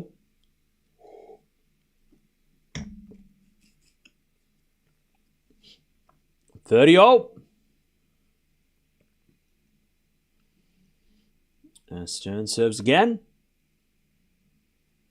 Into the back of Osaka. Return is into the back of Stearns, who hits it wide. Osaka's got to set a break point to then serve for the set. By the way, Tommy Paul serving for the match against Mahach. Okay.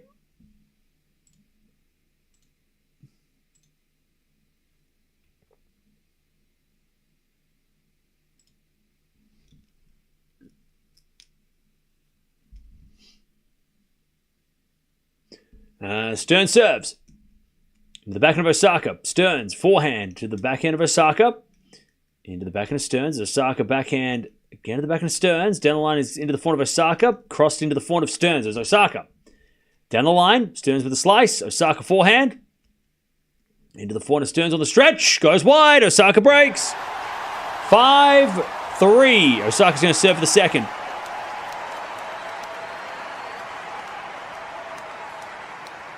All right, 5-3.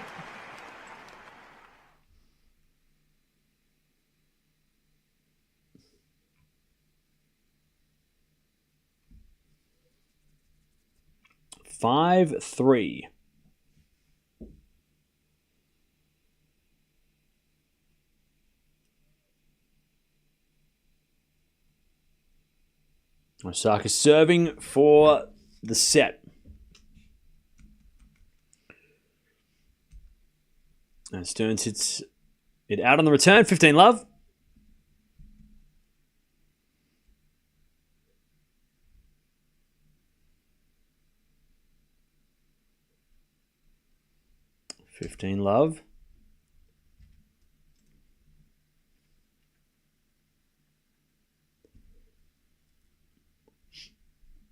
As Osaka gets to 30-love.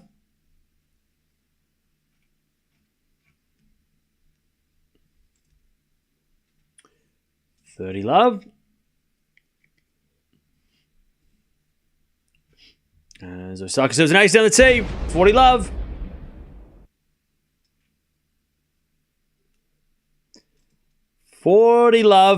To take the second set.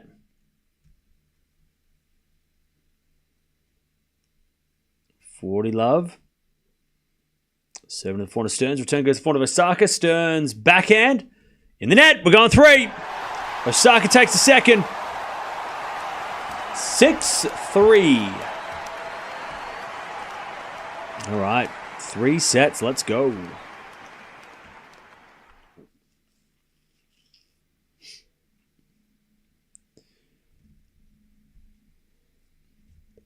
All right. Ugh.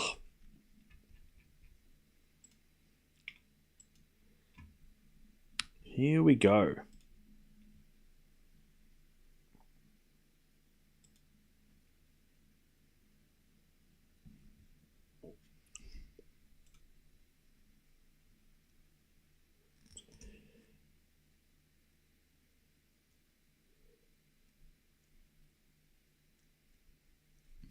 All right.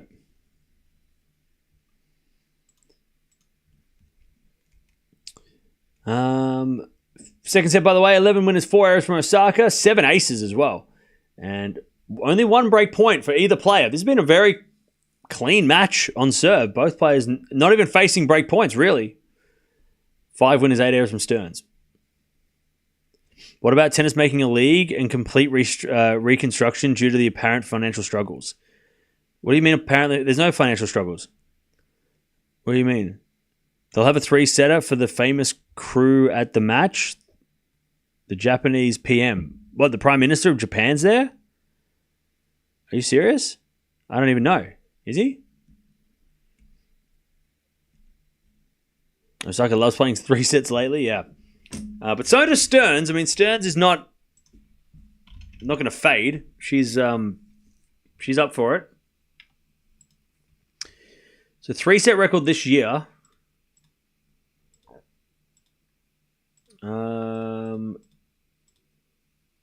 Osaka 9 wins, only 2 losses to Paolini and Bronzetti. So she's won 9 out of 11 3-setters. And Stearns is 6 out of 4. So 6 out of 6 and 4. So 6 out of 10, including wins over Keys and Anisimova in the last couple of weeks. So Osaka's got a better record in 3-setters this year, but Stearns has lost 3-set matches to Kasatkina, Badosa, and Navarro this year. So very tough matchups. Whereas Osaka, all her 3-set wins have come against players outside the top 20. Her best win against a 3-setter is against Mukova, who is 20 in the world. Whereas Stearns beat Zhang in 3, and also Keys this week. So She's got a better, even though she has a worse record, she's got better wins.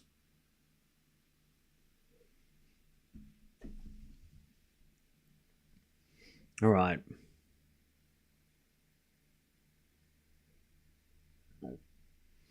Yeah, Casper Ruud's playing today. He's playing in like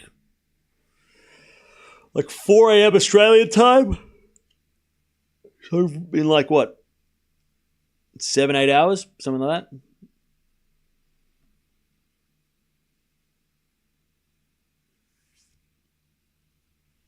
All right. Final set about to begin. Did Paul win? No.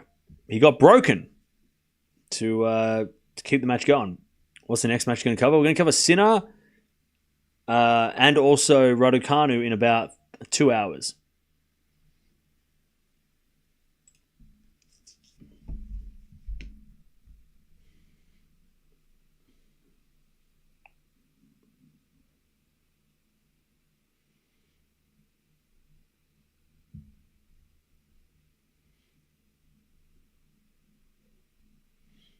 All right.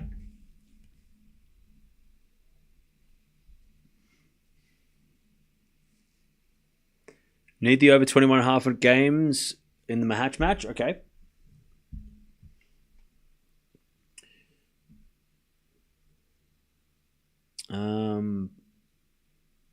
Osaka will win this. I need my 17 and my 21.5. Okay. Well, yeah. Who went to the bathroom? I think they both did.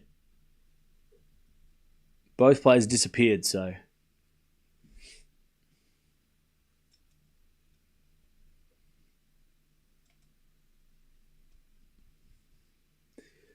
I think Paolini Ostapenko is before Sinner. Yeah, it is.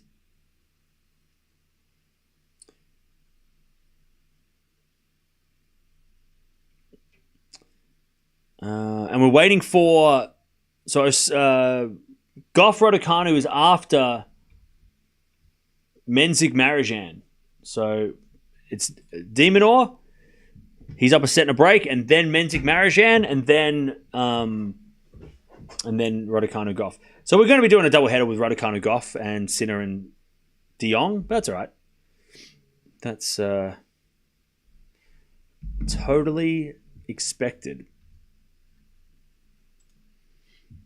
It's a shame that they put Gauff and Raducanu on at the same time as Sinner, but I guess they put Paolini on center court, and also I guess Gauff and Raducanu didn't want to play at night time, so... And they also probably didn't want to play this time, so it's fine. It makes sense that they put it where it was. Probably, and also the schedule, because tomorrow... So the winners of today, half of them play tomorrow. So who played yesterday? Was it Sabalenka?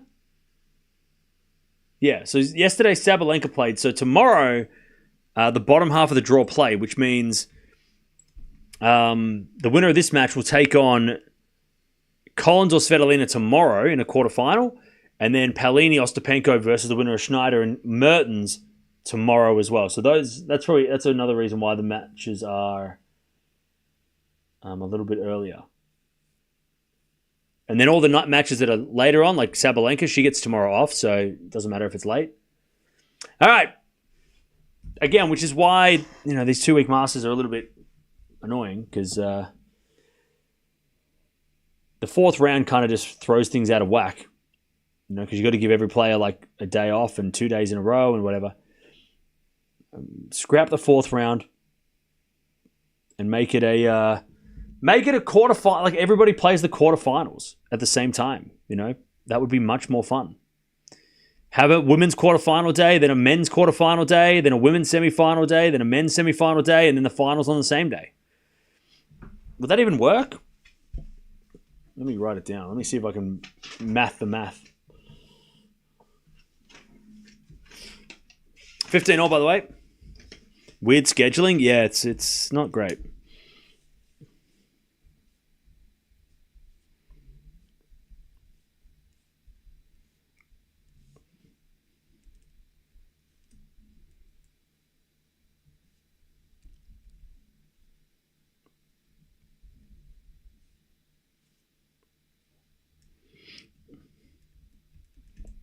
Let me see. So what if we did...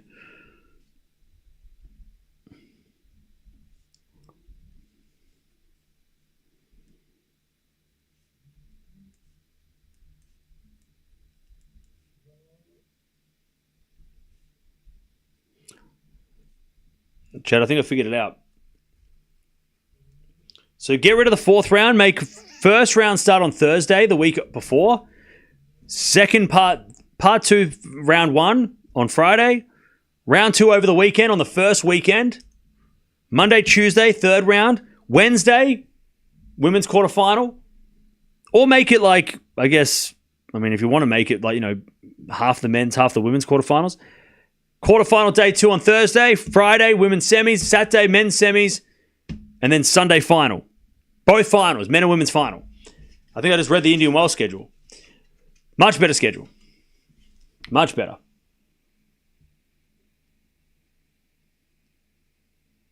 A little forehand inside out, goes wide. The only problem is that the men's semis, some people are going to get 2 days off, but that's just how it's going to work. It is what it is. All right, 30-40, break point for Osaka, first game of the second. Only the fourth break point of the match.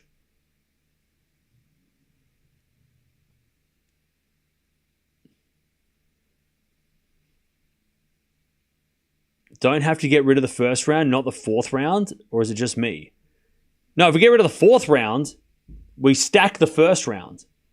We replace this fourth round and mold it into the bigger first round. All right, forehand in the net. And Osaka breaks, 1-love. So if we get rid of the fourth round, then the first round is chunkier.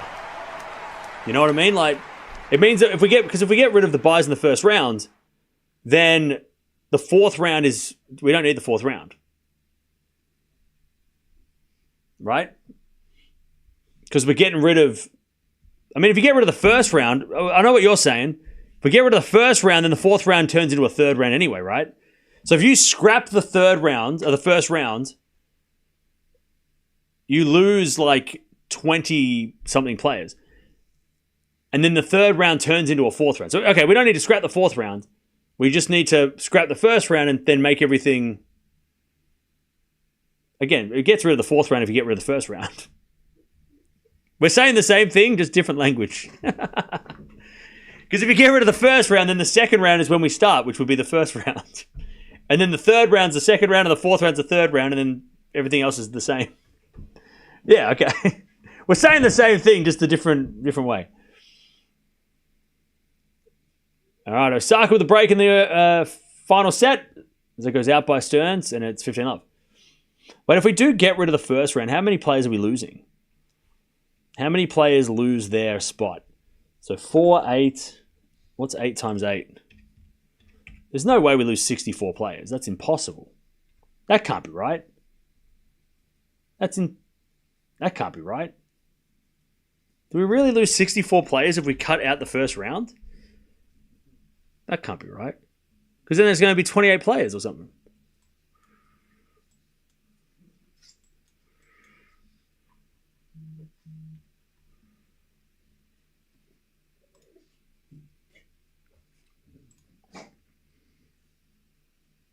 Anyways.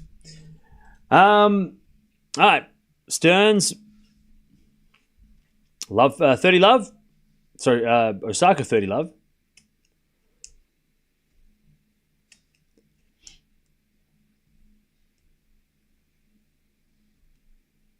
$30-love.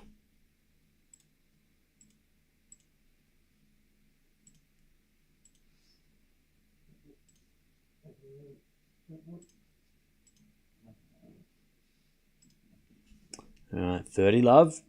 As that goes out by Osaka, 30-15.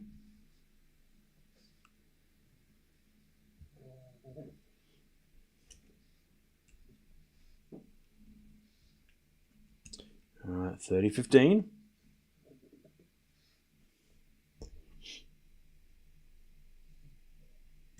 As Osaka serves again. It's a fault, second serve.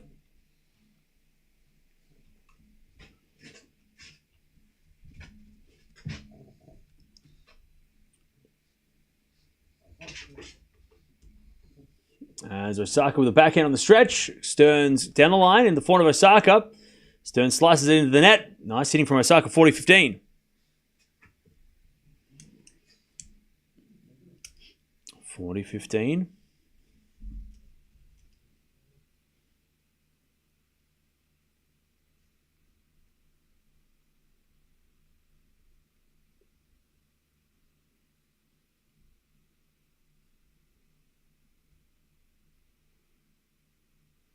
All right. That's a return from Stearns in the net. 2-love. Osaka in the second.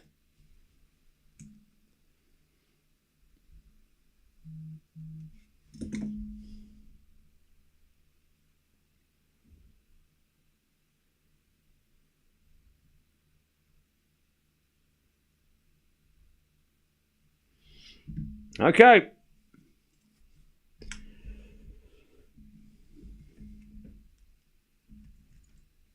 Osaka, 2-love, final set.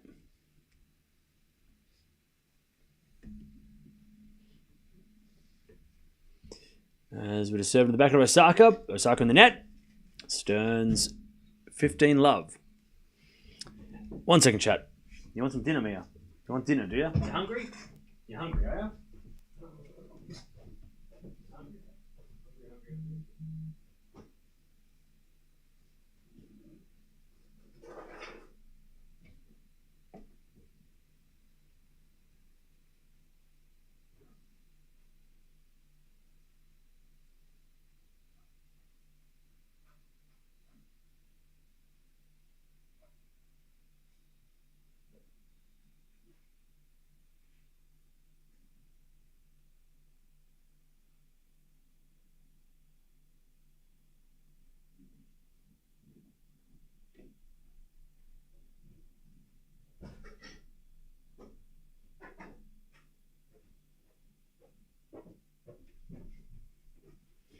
Ah, 40-love.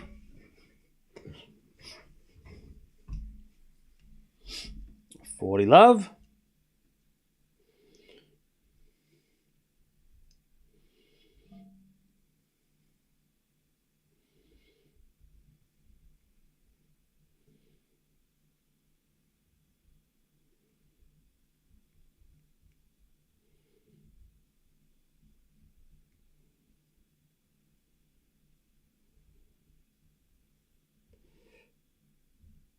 All right, 40-15 as Osaka hits a return. Go try running a tournament one day, everyone. You'll find out quickly that is a bit of a nightmare and you can't please everyone. Okay. Anyways, 40-15. Like, all we're doing is just we're trying to make it better for fans. We're fans, right? These conversations are all... Like, nothing's going to change because what are we going to do? But they're just interesting to try and figure out if there is a solution. Yes, running tournaments is stressful, and yes, tournaments have to make money, and yes, there's all that shit as well. But like, we're just talking hypotheticals here. All right? We're just trying to figure out, is there a solution for everybody? Mainly for fans and players, because if you don't have fans and you don't have players, nothing else exists. Tennis doesn't exist if you don't have players and if you don't have fans. If people aren't watching, then you're not going to make any money off it anyway. If the players can't play because they're injured, then you're not going to be able to promote them. So the tournaments are priority right now, when it shouldn't be. It should be players, fans, and then tournaments, right? Tournaments can be replaced. You can go to other places. You don't have to be in Rome. You don't have to, you know what I mean? You can't replace fans. You can't replace players because they're the ones they're the entertainment. They're the stars. You know what I'm saying? Like, for example, let's talk about a musical artist. Let's say Post Malone. He doesn't play in the same venue every day. He doesn't play at the same set of venues, right? He goes around the world and he talks and he plays at all different kinds of places, right? He travels and tours, right? He doesn't play at like, oh, well, I'm only going to play at these 5 places. The venues are replaceable. Doesn't matter where he plays. He's the star. People show up. And as long as people show up to where he is, that's all that matters. So as long as people are going to show up if we're playing somewhere else. Like fans of tennis, unless there's, obviously if you go to a place where there's no tennis fans, sometimes in the Middle East, there's no fans there at the moment. But if you go to places that have fans, they're going to show up. It doesn't matter if it's in this tournament, if it's in another, it doesn't. Sorry, this venue, it doesn't have to be this venue.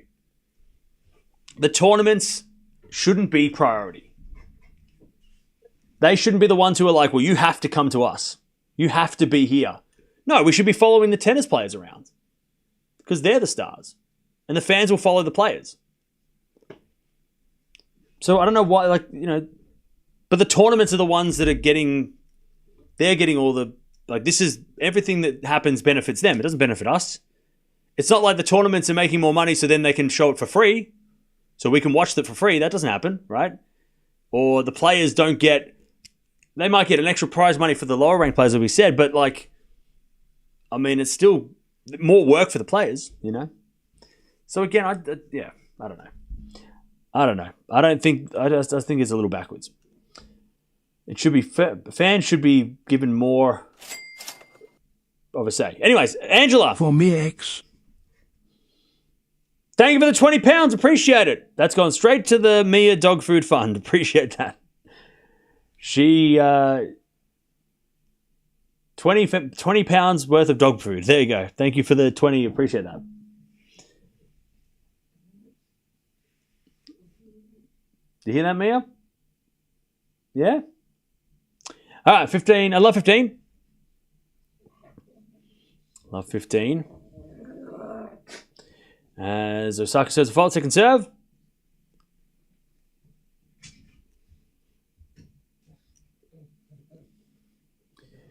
As with a second serve into the backhand of Stearns. Backhand out from Osaka. Into the backhand of Stearns as Osaka backhand. Into the backhand of Stearns. And Osaka hit it out. Love 30. All right, love 30.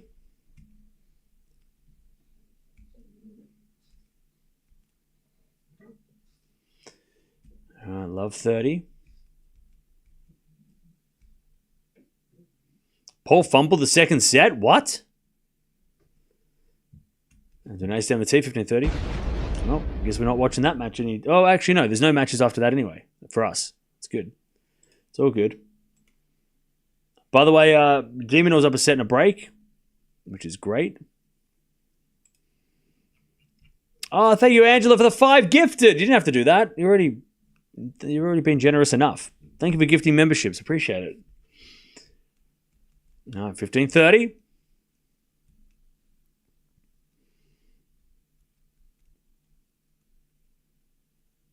Serving to the backhand of Stearns. Forehand from Osaka into the forehand of Stearns.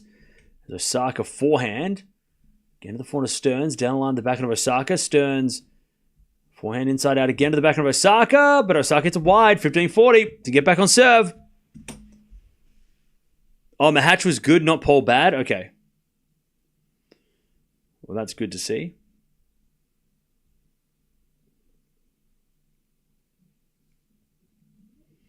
All right.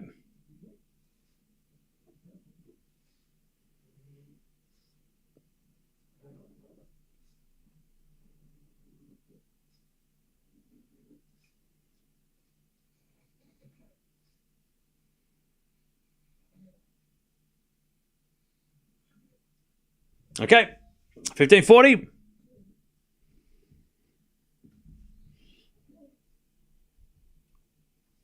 As Stearns looks to break back.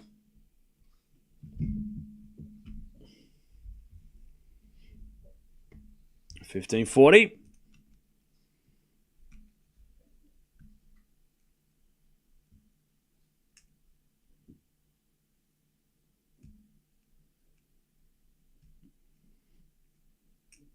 As Stearns breaks back. Sorry, I don't know what happened.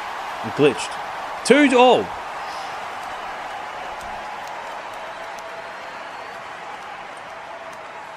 All right, 2-0. Is it a fault from Stearns' second serve? Hey, thank you, Change, for the 22 months as a tier 3. Appreciate that. It does make you interested in knowing the ins and outs of how tournaments are sanctioned and their charters reviewed. Yeah, I mean, look, we're talking, again, everything we talk about is from a fan point of view, right? You know, we don't know how tournaments are run. Well, maybe we do. Maybe some of you do, but it's not. We can guesstimate, but everything we talk about is from a fan's perspective, and what's best for us, because we have to. We watch this, right? This is our thing. It's like a TV show, chap. And they start changing characters. We don't have to like it. But they don't listen to us. They don't listen to us. If we don't like something, we don't get heard. Like, too bad, you're going to have to watch it anyway. But I don't like 2-week Masters. Too bad, shut up and watch it. Shut up. It's what, they're changing they're just changing everything. We didn't want this chat. We didn't ask for 2-week Masters, did we? 15 all, Stearns is winner. So yeah, I think tennis fans, we don't get any. We don't get any benefit from like any of this stuff. It's already hard to be a tennis fan because it's hard to find where to watch the matches. It's hard to, it's hard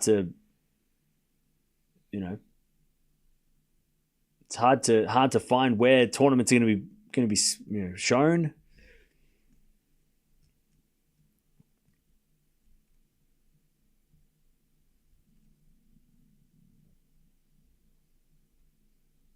All right.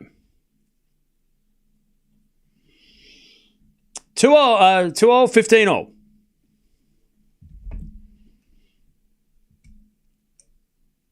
As we serve into the backhand of Osaka. Return goes to forehand of Stearns. Osaka back on the stretch.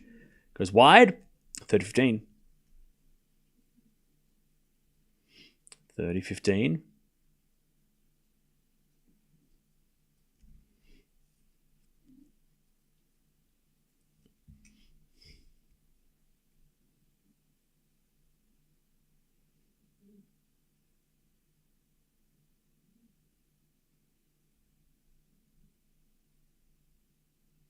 Serve.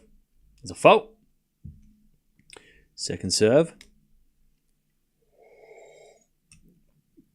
And then Discovery Plus moves to TNT, and then I have to pay $30 a month for the French. Yeah, see, that's why I'm buying DVDs.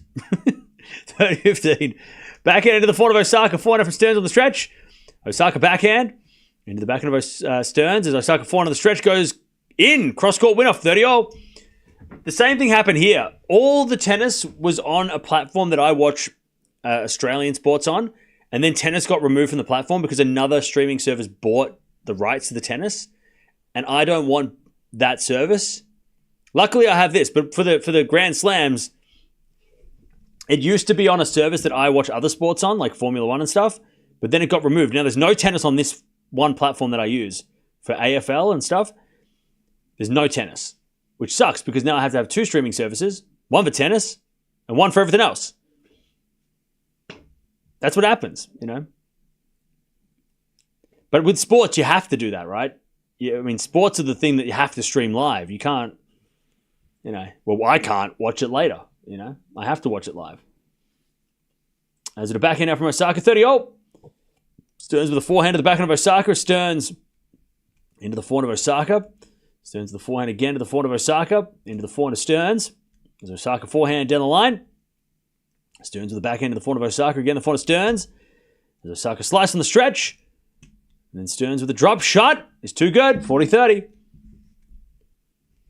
40-30.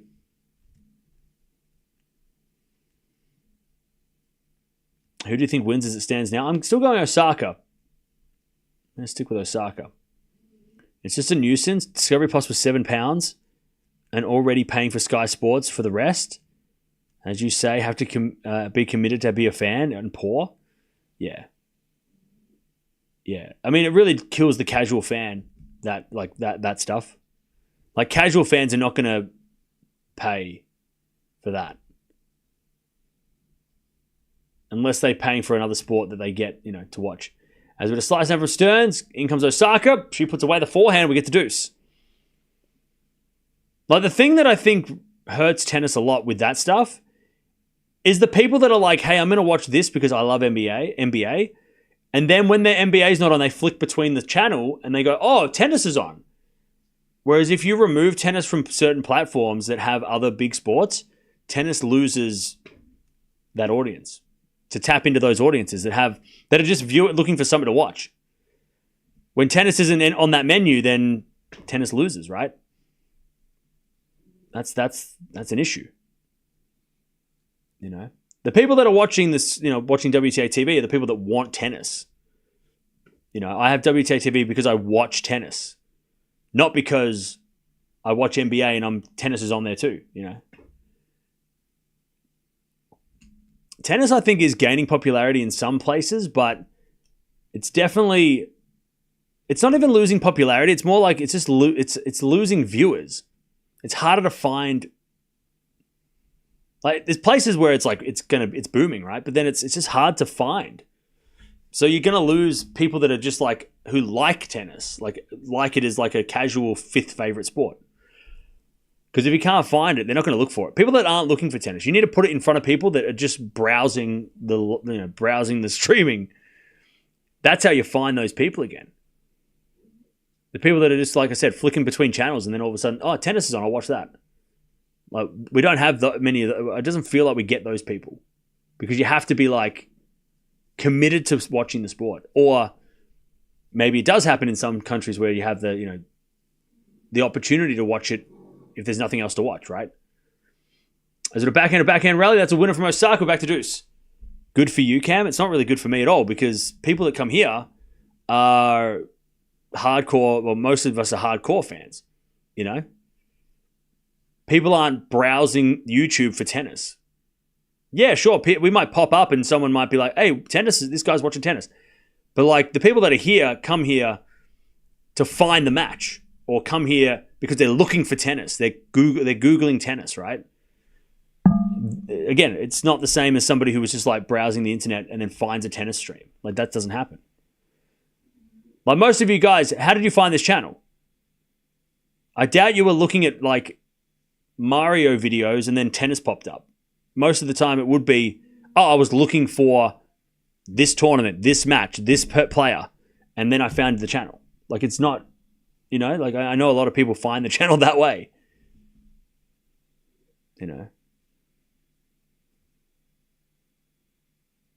As it is served now, the forehand of Osaka return. Goes into the forehand of Stearns. Osaka with a forehand. Into the backhand of Stearns. As Osaka backhand. Again to the backhand of Stearns. Down the line of the forehand of Osaka. As Stearns gets the point and the game and the lead. 3-2.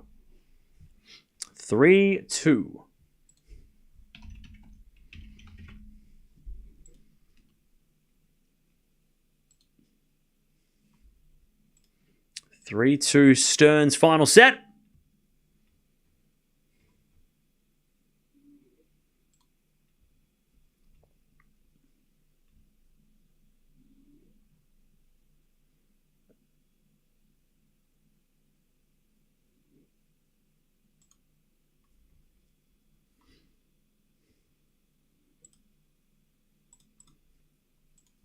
All right.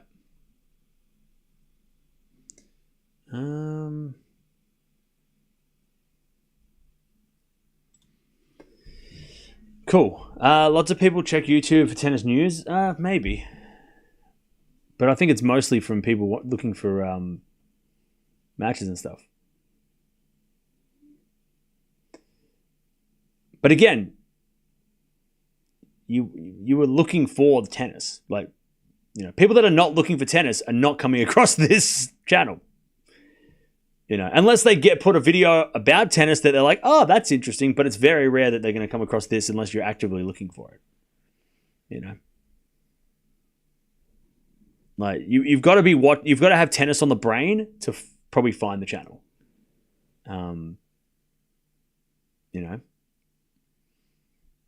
Or to find any tennis content, you got to look for it.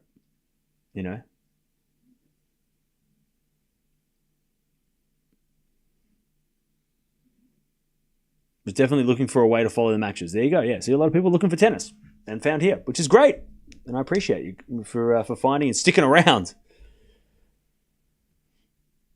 Okay, 3-2. 3-2 Stearns.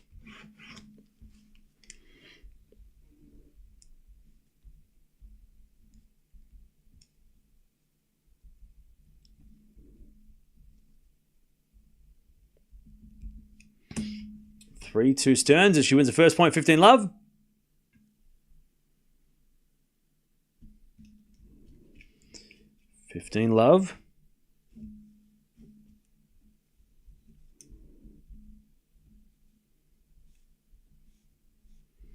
As Osaka serves. Into the forehand of Stearns. Return goes back into Osaka. Stearns again to the backhand of Osaka. Stearns backhand to the Osaka backhand. Stearns to the forehand of the stretch. Goes in the net. 15-all.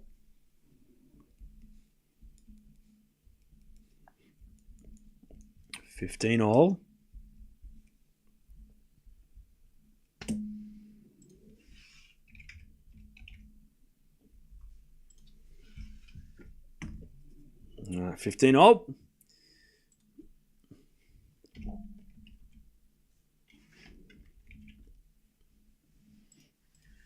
As Osaka serves again.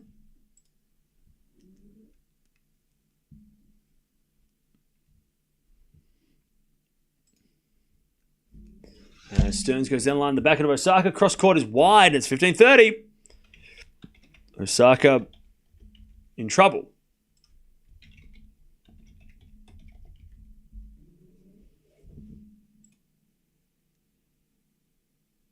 All right, 15-30.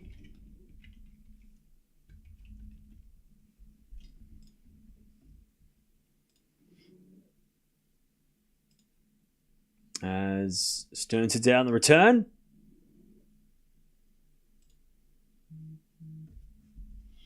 $30-all.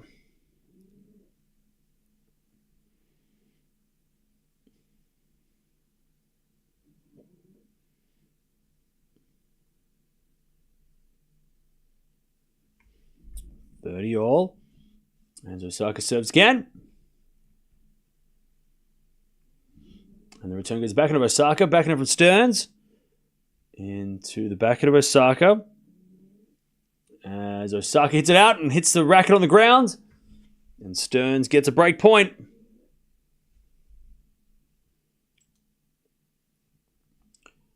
To break in the middle of this final set.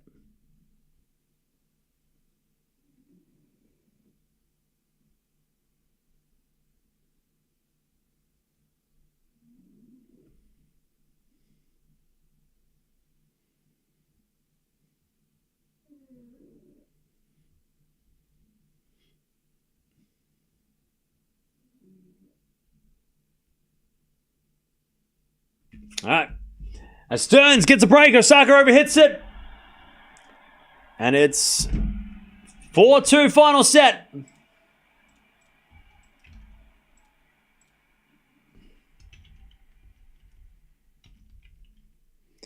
All right.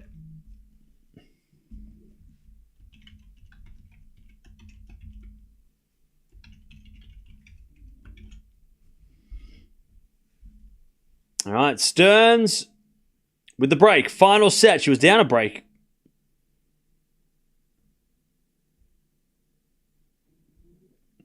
Now she is up a break.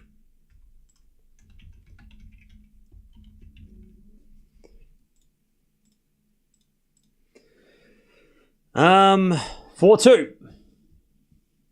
Yeah, she was up 2 love, was she?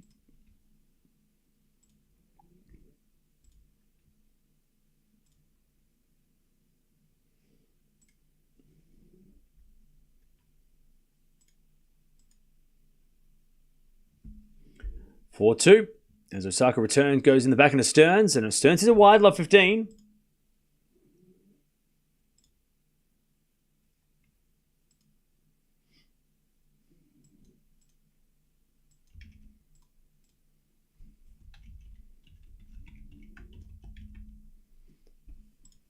Love 15.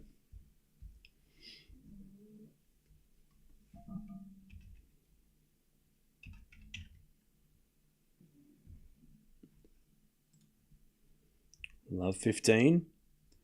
Nearly 2 hours played in this one as well, so we're getting our money's worth.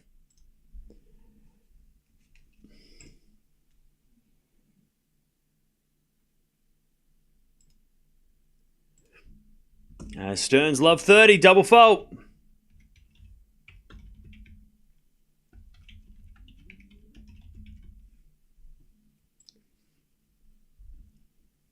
Love 30. Stearns goes down the line. Osaka backhand to the back of Stearns. As Osaka forehand cross court. Stearns in the net. Love 40.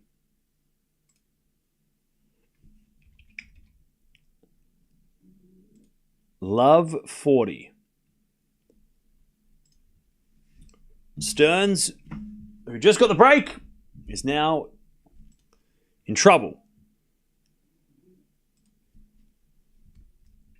Osaka to keep this match alive. Love 40.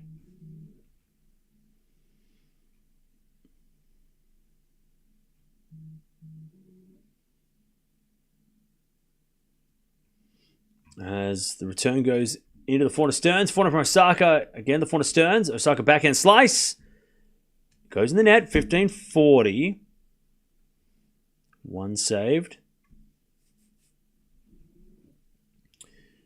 15-40.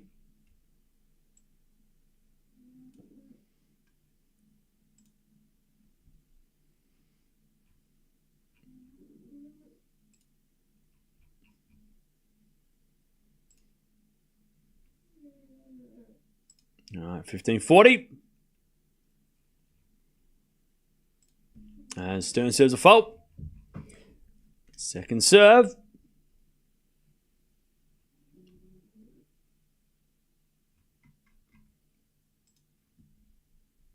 Second serve in the forehand of Osaka. Forehand from Stearns. Goes long. We're back on serve. Back on serve. Sorry, my bad. The sound was off. My bad. All right. Stearns gives back the break. We're back on serve. 4-3 final set. Osaka's getting her blisters attended to again. Still plenty of blisters. Still plenty of discomfort, I should say.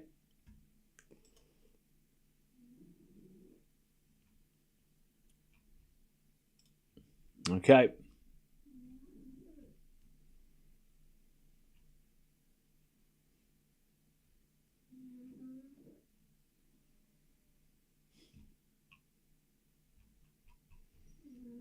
All right.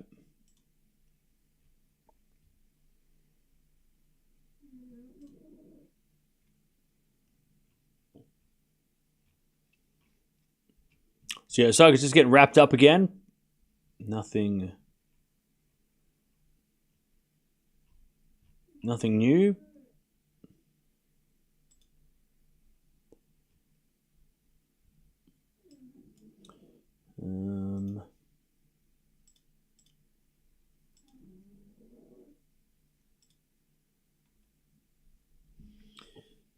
All right, Osaka gives the thumbs up, so we're ready to go.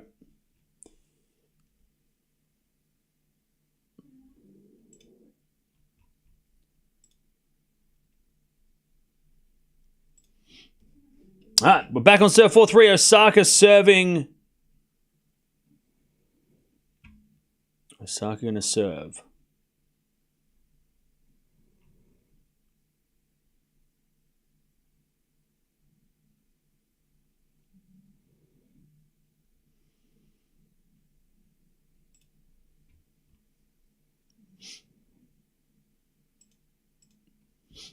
As Stearns overhits it. And it's 15 love.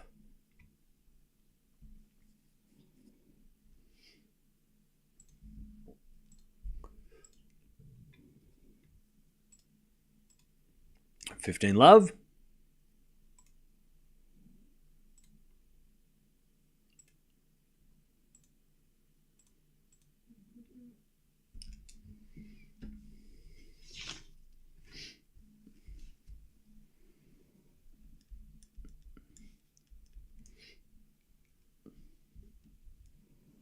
As we get to 30 love.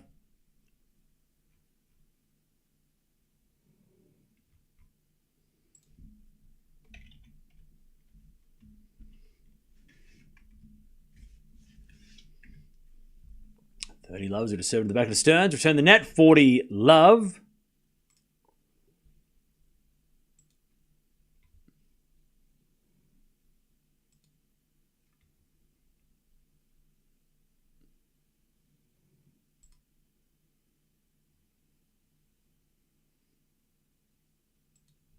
40 love is with a fault. Second serve.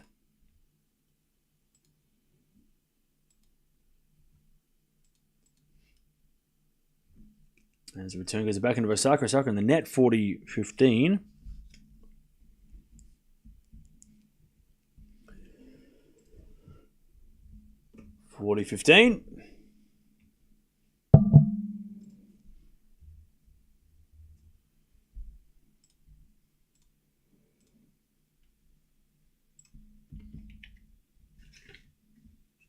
As Osaka holds 4-0, final set. 4-4.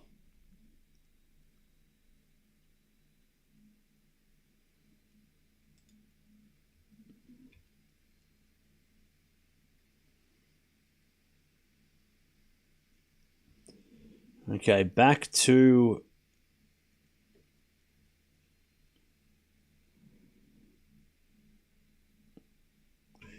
Stearns. Been a very strange final set. We've had 2 games, 4 games, 2 games. It's been a very strange set.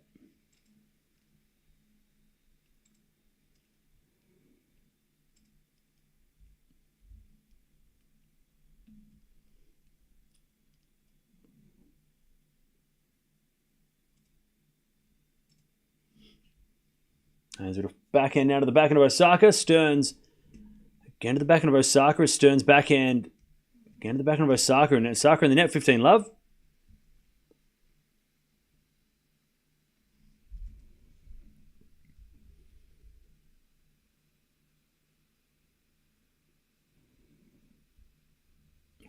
Love.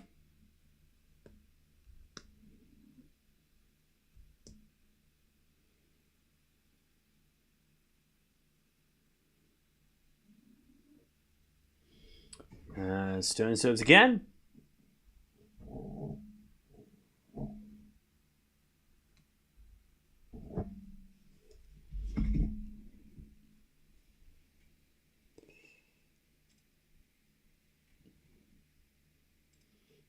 He's got a forehand now from Stearns. The backhand of Osaka. Stearns forehand again to the backhand of Osaka. As Stearns hits it in the net. 15-all.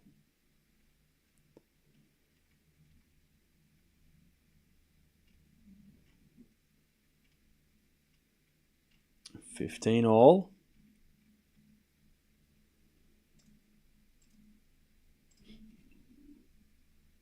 right, Stearns serves again.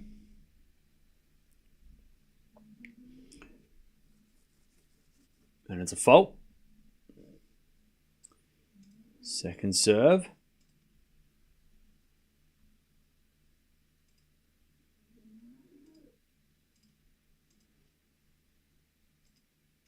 As a return goes into the back of Stearns. Stearns goes wide. 15-30. Chance for Osaka to get the break.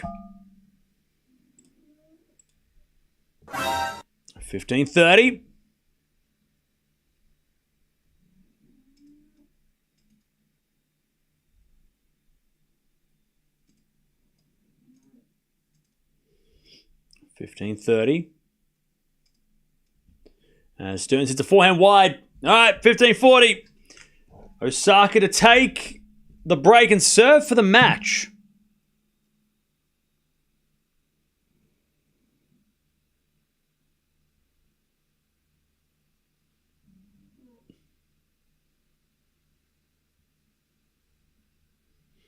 All right, 15-40.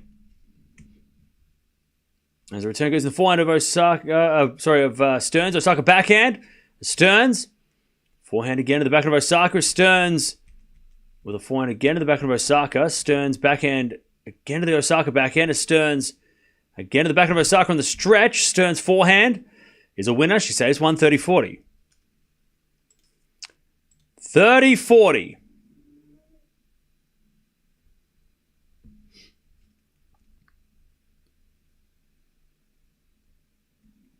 30-40. Still break point for Osaka.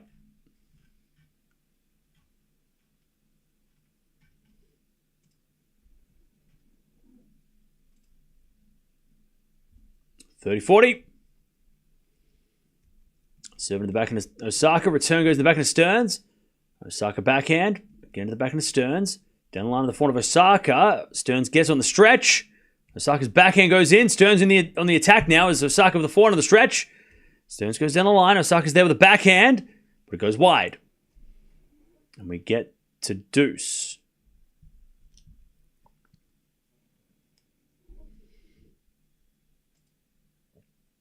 All right, we get to deuce.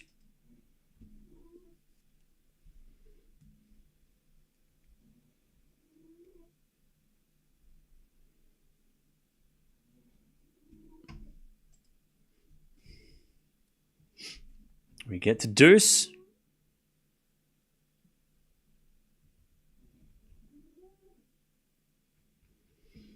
As we get a serve into the forehand of Osaka. Return goes the forehand of Stearns.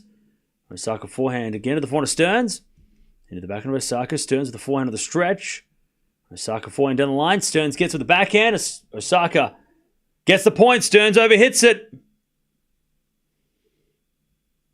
And it's another break point.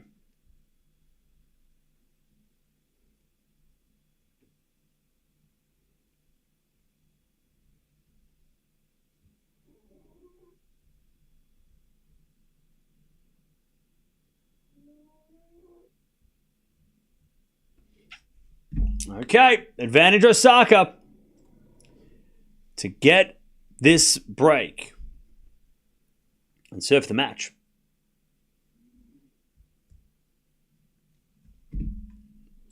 All right, serve. Return goes into the backhand of Osaka. Forehand from Stearns. Into the backhand of Osaka. Stearns with the forehand cross down the middle. Osaka backhand cross. Stearns gets it. Again to the backhand of Osaka. Slice from Stearns. As Osaka backhand in the net. All right, we get the deuce.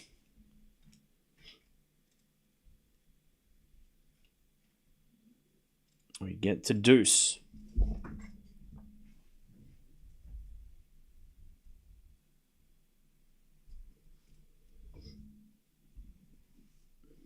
We get to deuce.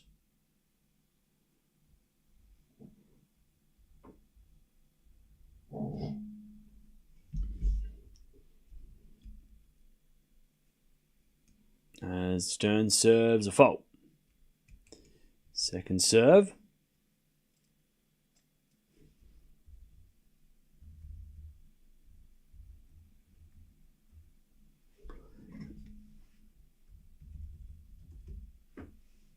As the return goes in, the forehand of Stearns. Forehand from Osaka again, the forehand of Stearns as Osaka gets another break point. Stearns in the net. Advantage Osaka.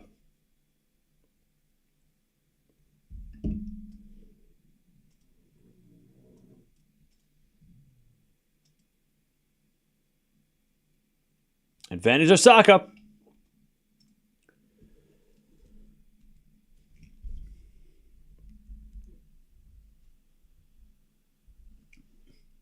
As the return goes forehand of Osaka, forehand from Stearns. Again, the forehand of Osaka. Down the line of the backhand of Stearns. As Osaka forehand to the forehand of Stearns on the stretch. Osaka forehand again to the Stearns forehand. As Osaka with the backhand down the line. Stearns gets with the forehand cross. And it goes in. Back to deuce. This is going to be on tennis TV, bro. Back to deuce. Stearns was ridiculous.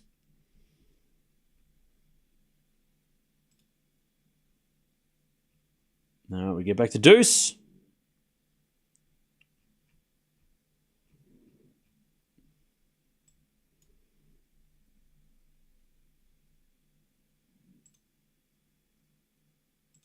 As we to serve.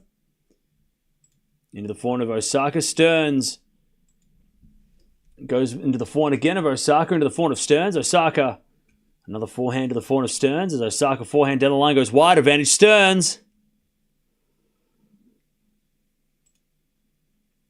Advantage Stearns.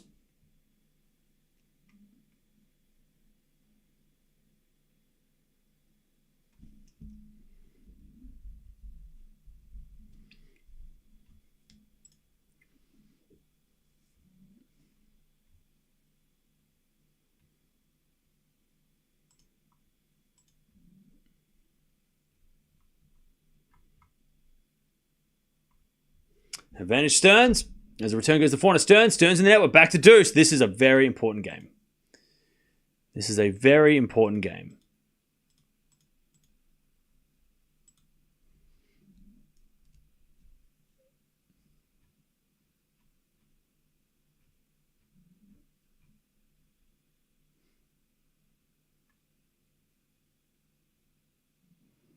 All right, serve again.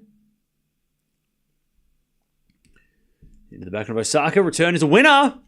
Advantage Osaka to take the break and serve the match. Advantage Osaka.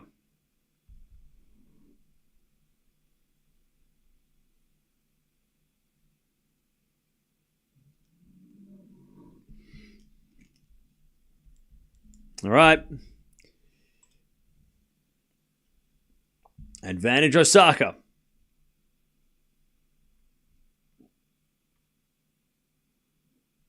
As the return goes in the forehand of Stearns, Osaka slice on the stretch. Stearns in control. As she hits a forehand again to the slice of Osaka. But Osaka gets it out. We're back to deuce. That was the 5th break point of this game. Back to deuce.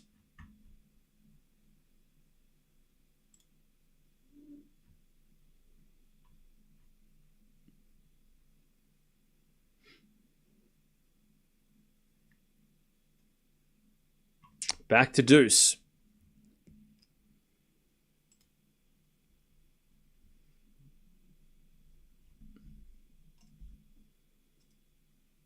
Stearns serves again. Into the backhand of Osaka. Backhand of Stearns. Into the backhand of Osaka on the stretch. Stearns' forehand is a winner. Advantage Stearns.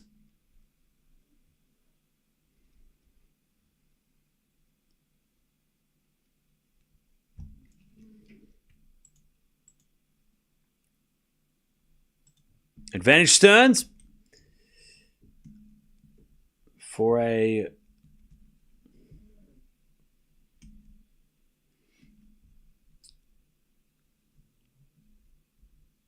for a 5-4 lead.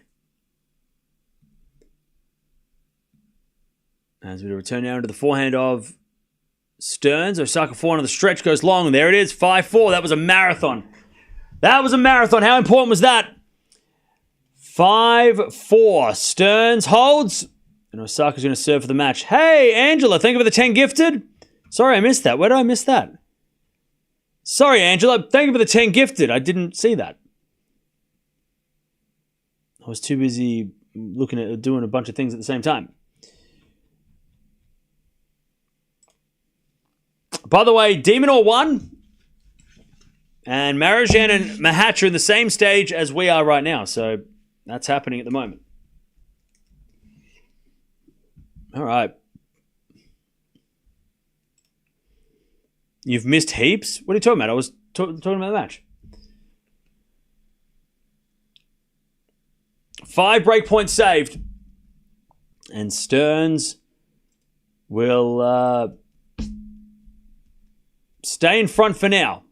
Osaka's going to serve to stay in the match. All right.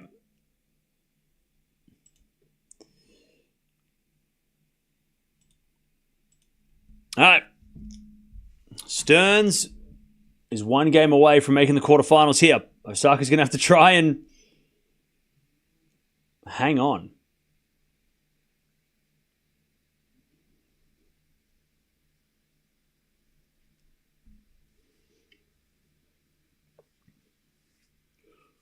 Okay. All right, Osaka serving. She just had 5 points.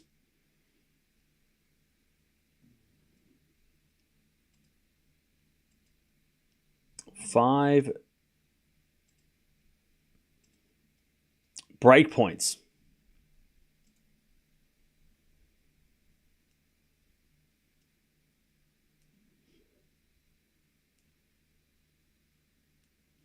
Here we go. As we serve into the forehand of Stearns. Return goes backhand of Osaka. Into the backhand of Stearns. Osaka forehand cross. Stearns gets it, but hits it in the net. And it's 15 love.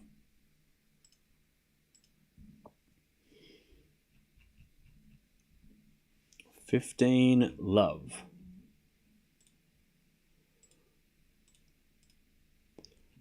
As we just serve again. 15 love. As Osaka serves a fault. Second serve. Second serve. As Stearns hits out the return. 30 love.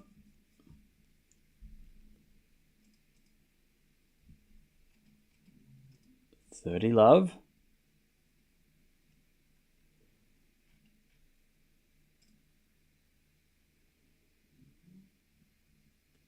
Serve again.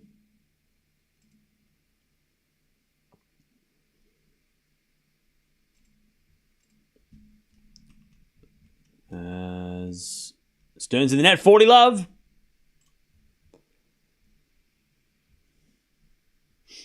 $40 love.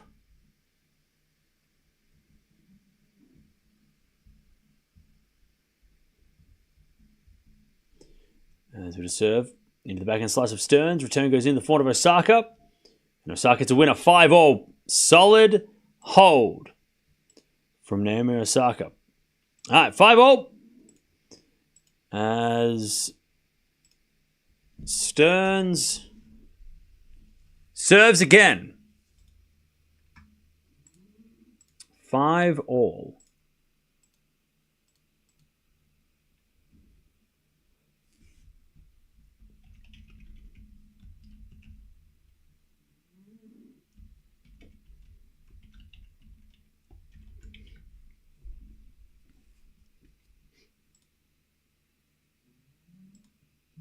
All right, 5-all.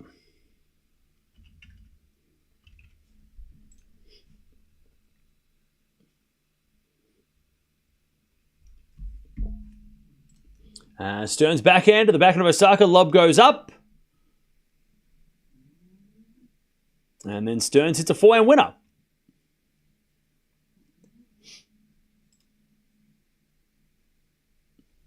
All right, 15 love.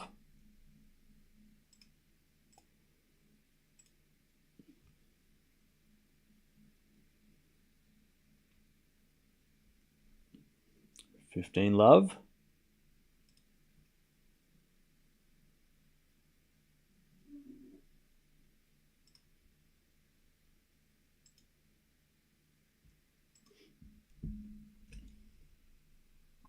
All right, 15 love.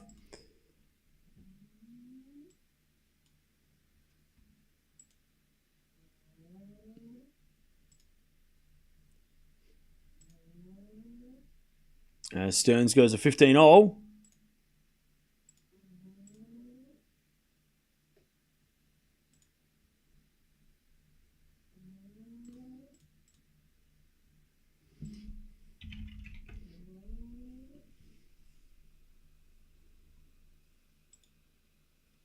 $15-all.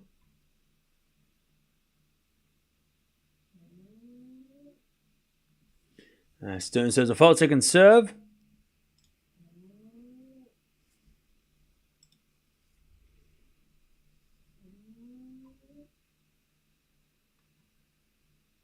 As the return goes to the backhand of Stearns, backhand from Osaka. Into the backhand of Stearns. As Osaka backhand again to the backhand of Stearns. Osaka with a slice forehand. Into the forehand of Stearns. Osaka back forehand slice again. And then Stearns with another forehand slice again from Osaka. Stearns forehand is a winner.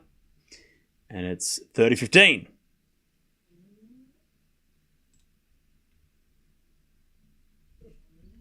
$30-15.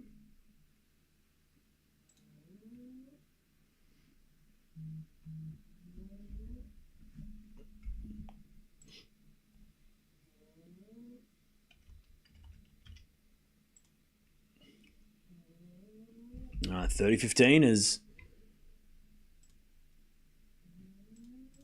Stearns serves again.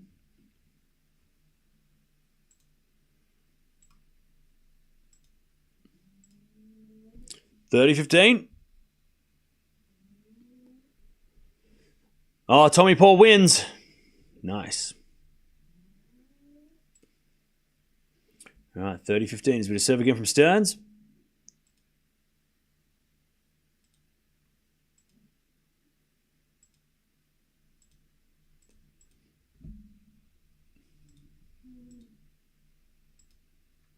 As we get to 30-all, Osaka a chance to break. She had a lot of chances in the last games.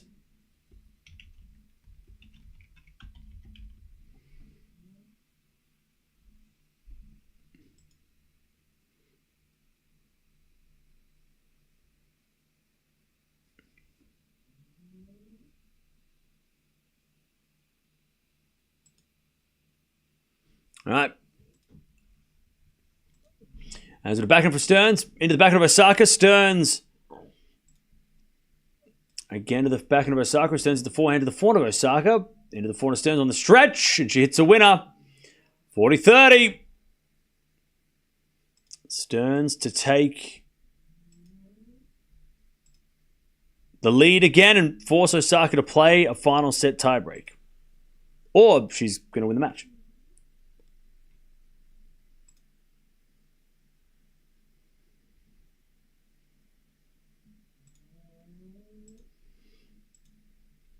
All right.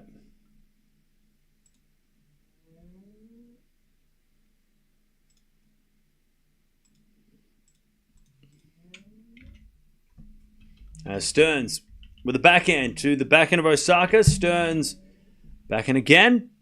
Into the backhand of Osaka. Stearns backhand again to the backhand of Osaka. Who goes down the line for a winner, and we get the deuce. Here comes another marathon. Deuce.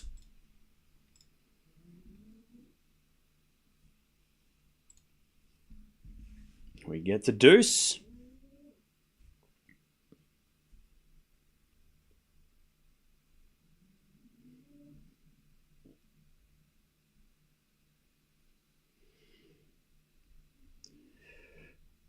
All right. As Osaka serves, Stearns serves again.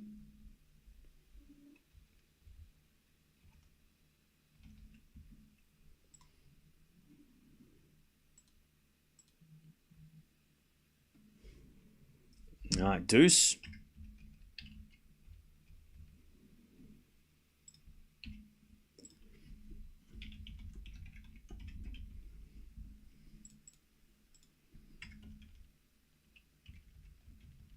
As Stearns forehand comes to the net. Osaka with the pass. Stearns with a drop volley. Winner. Advantage Stearns.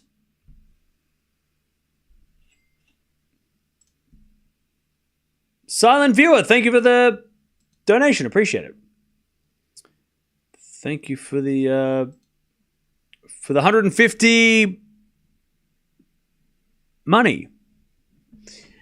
All right, advantage Stearns.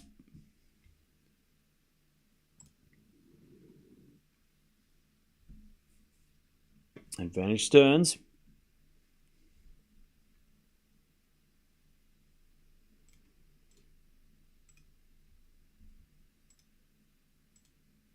Stearns serves a fault, second serve.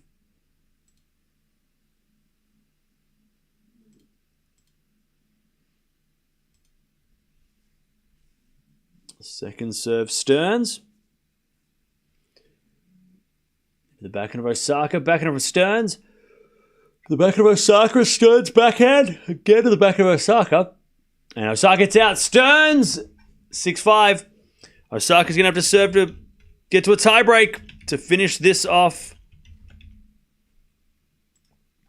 in a shootout.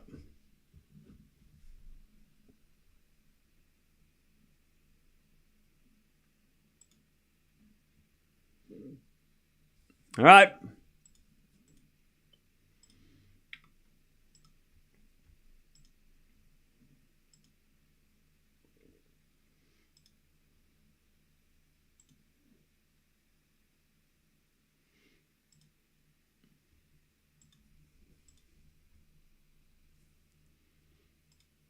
All right, 6-5.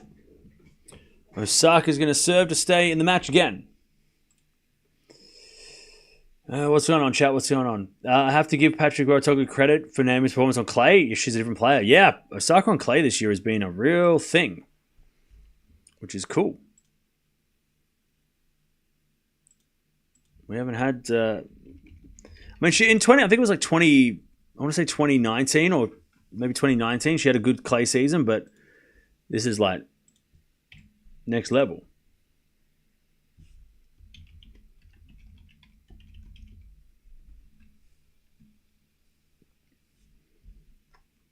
Okay.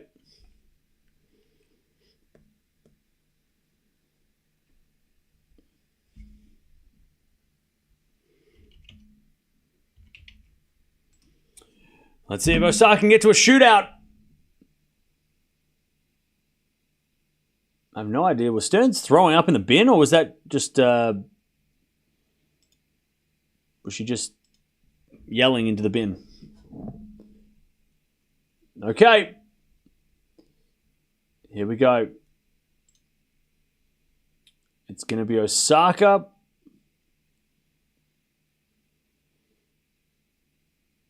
Osaka is going to try and get to a tiebreak.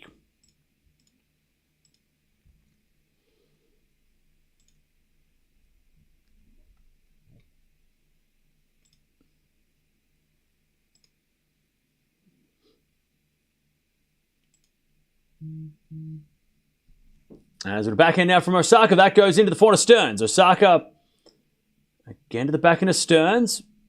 As Osaka goes again to the Stearns backhand. Osaka gets the point though. Stearns overhits it. And it's 15-love.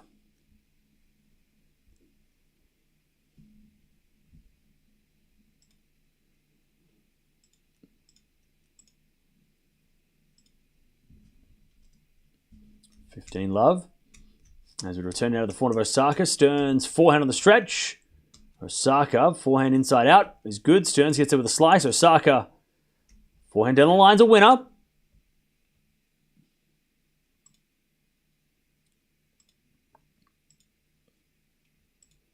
And it's 30 love.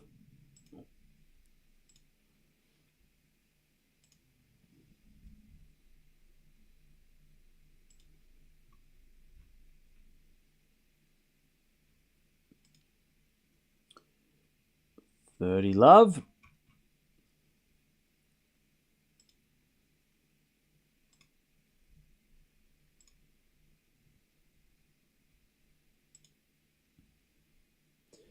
As we're going to forehand now to the forehand of Stearns. Forehand from Osaka on the stretch. Stearns down the line winner. 30-15. 30-15.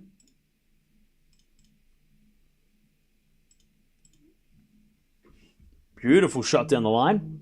30-15.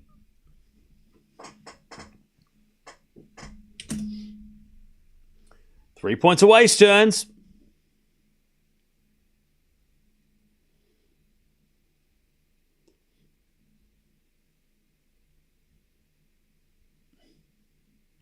As we get a serve again from Osaka.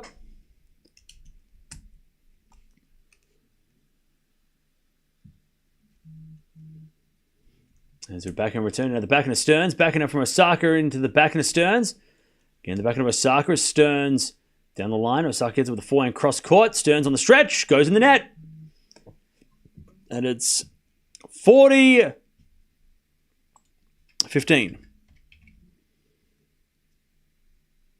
To take us to the tiebreak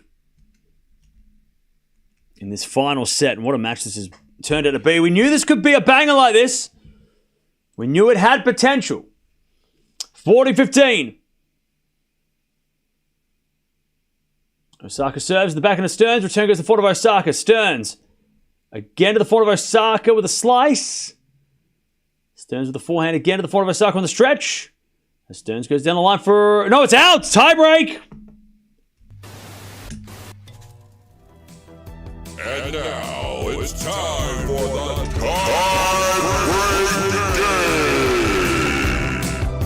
All right. Tiebreak coming up. What do you got, chat? Who you got? Let me know. Who you got? Osaka 7-0, 8-6 Stearns. Remember, Stearns has been fighting to get to the end of this set. It's been Osaka who's been the more aggressive on returns. Who you got? Who have you got? A lot of people going with Osaka. All right. As Osaka hits a backhand. Into the forehand of Stearns. Osaka forehand down the line goes long, and it's 1-love to Stearns. 1-0.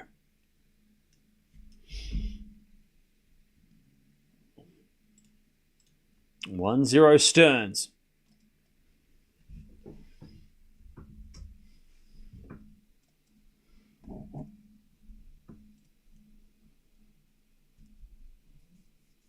All right, serve again from Osaka. The return goes into the backhand of Stearns. Osaka with a forehand. Into the forehand of Stearns. Down the line of the backhand of Osaka. Stearns backhand. Again, the backhand of Osaka. Stearns with a forehand. Into the net. 1-1.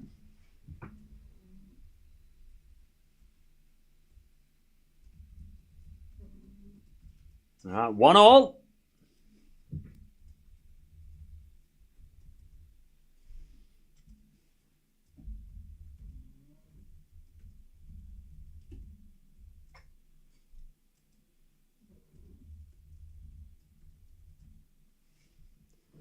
All right, 1-1.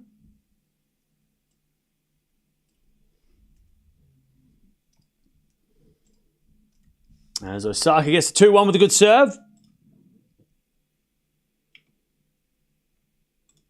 2-1. Osaka leads, but it's on serve.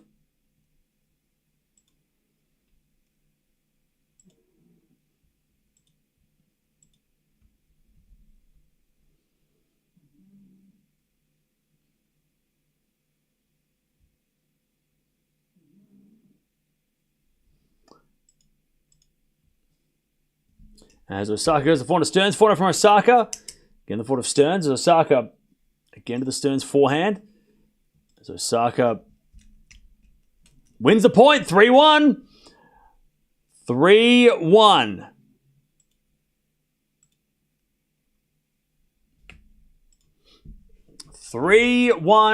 Osaka.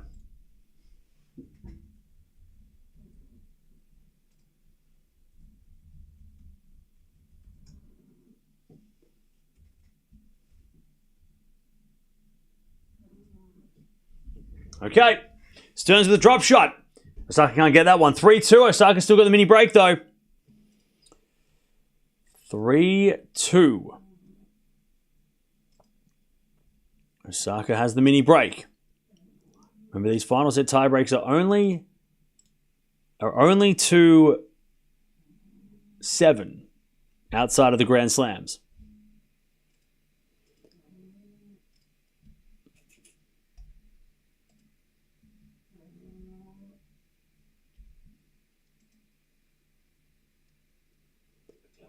All right. 3-2 Osaka. As she serves.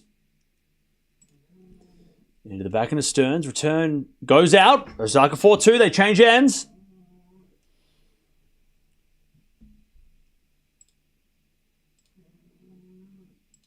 All right. 4-2. They change ends. 4-2.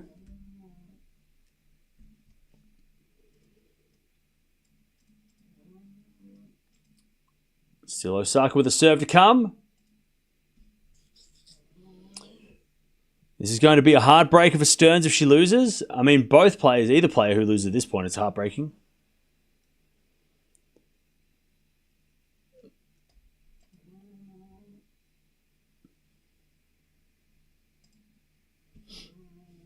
All right.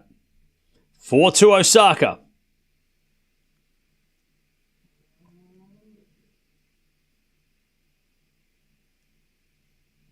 Osaka serves again.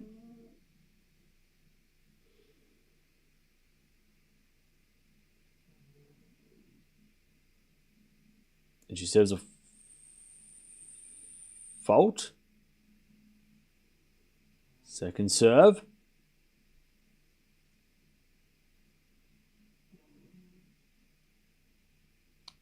Serving to the front of Stearns. Return goes back into Osaka. Open court in the net. We're back on serve.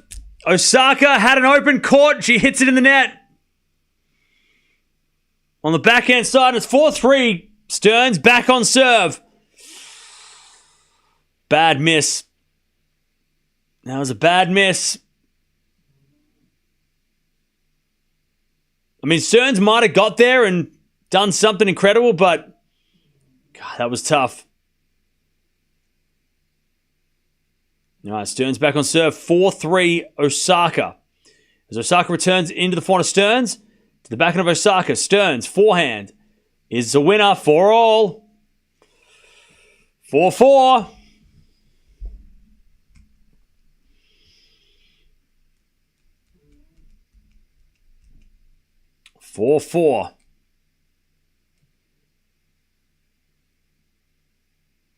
Back to Stearns, trying to get the lead for the first time in the tiebreak for a long time.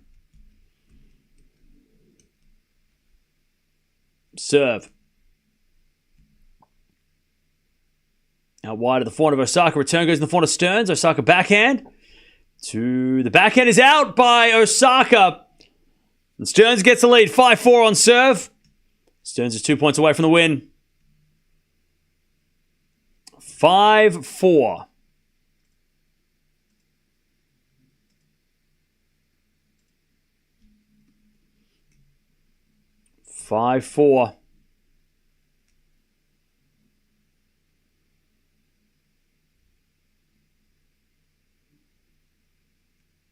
Osaka to serve. Into the backhand of Stearns. Return goes to the backhand of Osaka. As Stearns backhand down the line. Osaka gets it with a forehand inside out, but it's long! 6-4. As Osaka's racket goes flying, she's lost 4 points in a row. Stearns got 2 match points. 6-4. Stearns, and Osaka's not happy. I mean, that backhand at 4-2. She makes that, it's 5-2. Everything feels a little better. But now she's down 2 set points. 2 match points. And one's on her serve. And she serves down the tee of fault. Second serve.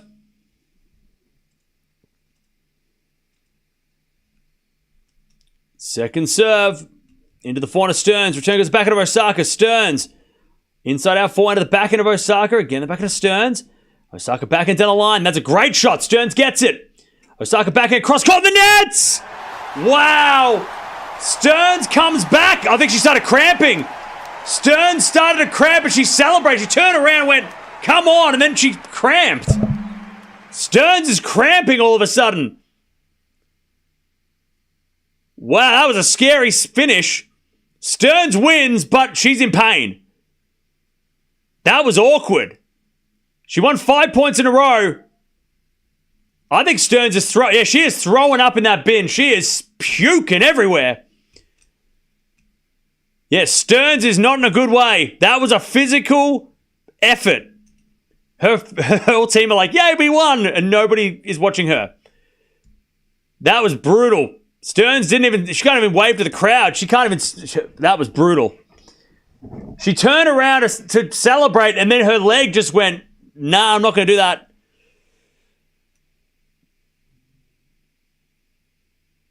All right, Stearns wins. And she looks so stuffed.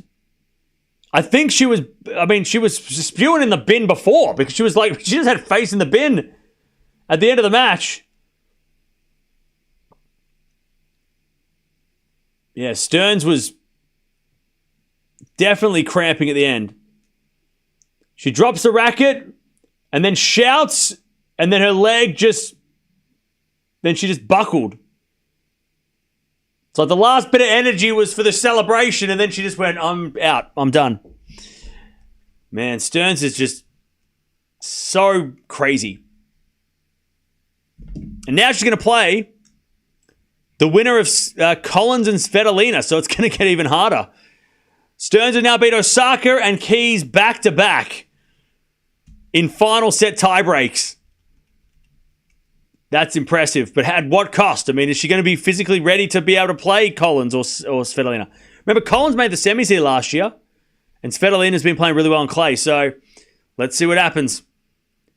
Let's see if she can keep going, because that was an effort. All right, GG's.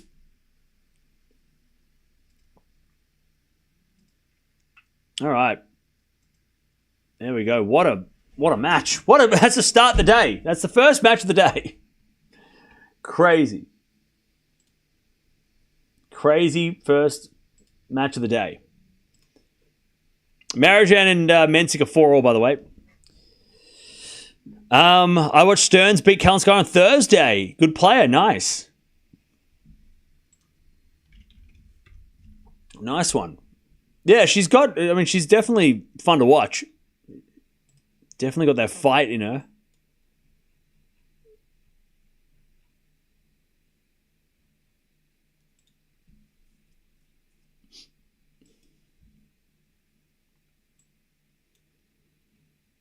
Which is always enjoyable. Naomi gave herself a chance. Yeah, she was up 4-2, and then she missed that backhand. That was it. 1 point really changed it. It was just that 1 point that just, really just ruined. She goes up 5-2. Who knows what happens,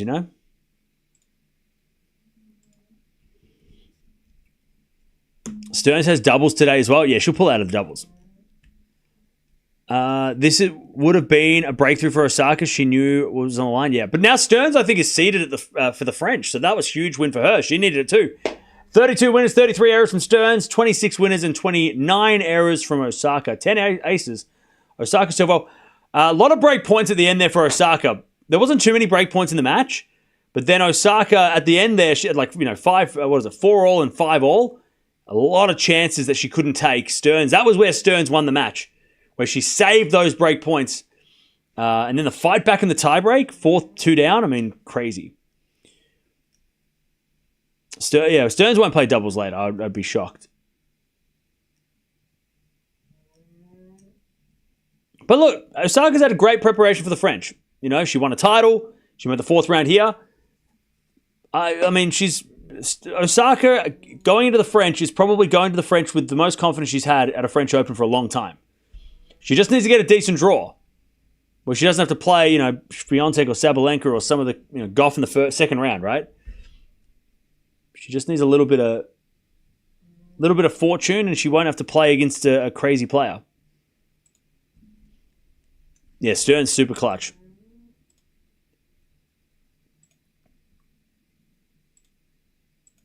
Stearns is super clutch.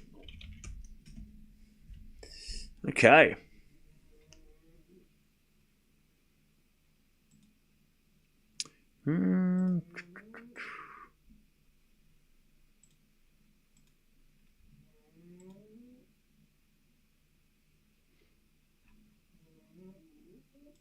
All right.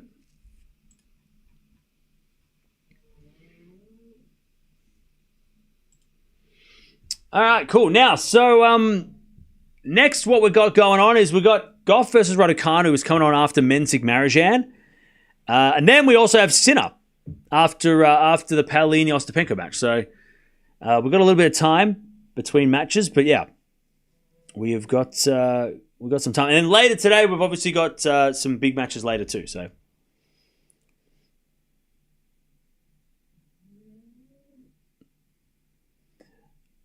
She probably wouldn't mind playing Swiatek. She could win at this rate on me, maybe.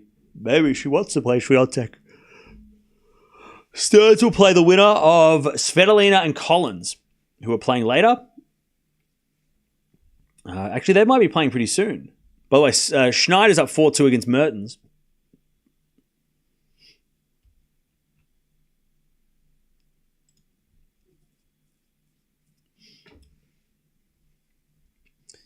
Don't think Stearns is going to play doubles after that cramping? Nah. Not worth it. I mean, what, a Masters quarterfinal? or a doubles. She's definitely got to ditch the doubles. Especially after that, like at the end of that match, there's no chance she plays doubles. Is she even like a seed at the doubles? It's like she actually, I mean, she's playing doubles with Dasha, which sucks for Dasha, but they're playing the number 1 seeds. I mean, I'm sure Dasha will be like, it's fine. You play singles. You go win the singles. I don't think Dasha would be too upset not to play doubles. She'll take it. I'm sure she'll let Stearns off with that. Yeah. No, see you later, DJ.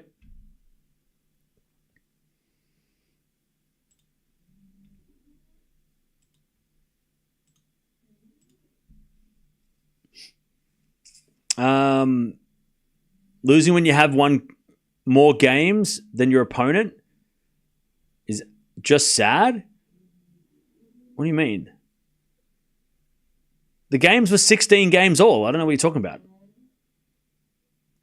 Both players won the exact same amount of games. What do you want about? I think you must have lost a bet because you're counting games. So I feel like you lost a bet. That feels like you lost a bet. By the way, Menzik just won the first set against Marijan, as you can see on the score. He just got the break to win the set. All right. So yeah, we do have some time until the next one. Like I said, we've got Raducanu coming on against Gauff, which is going to be a banger.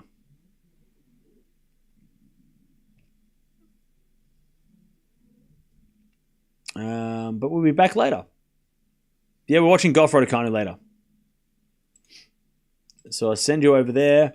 And then Sinner versus De Jong is also happening, but that's happening after the Paolini-Ostapenko match. So we've got a little bit of time to wait for that one, unless Penko goes crazy, which does happen sometimes.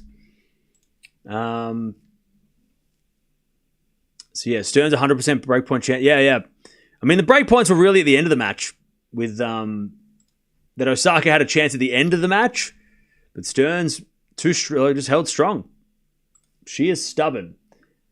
We've watched Stearns enough to know that she is a stubborn player, and she does not give away. She showed that against Keys, right? All right, I'm going to see you guys soon. But Osaka, she'll go to the French Open with some confidence, though. I mean, she's had a couple of good runs. But Stearns, she goes on. Can she play? I think she plays tomorrow, right? Or no, she'll play. No, she'll get a day off tomorrow because she played yesterday, right? Oh, no, she has to play tomorrow because she had a day off yesterday. Oh, she has to play a quarterfinal tomorrow. That sucks.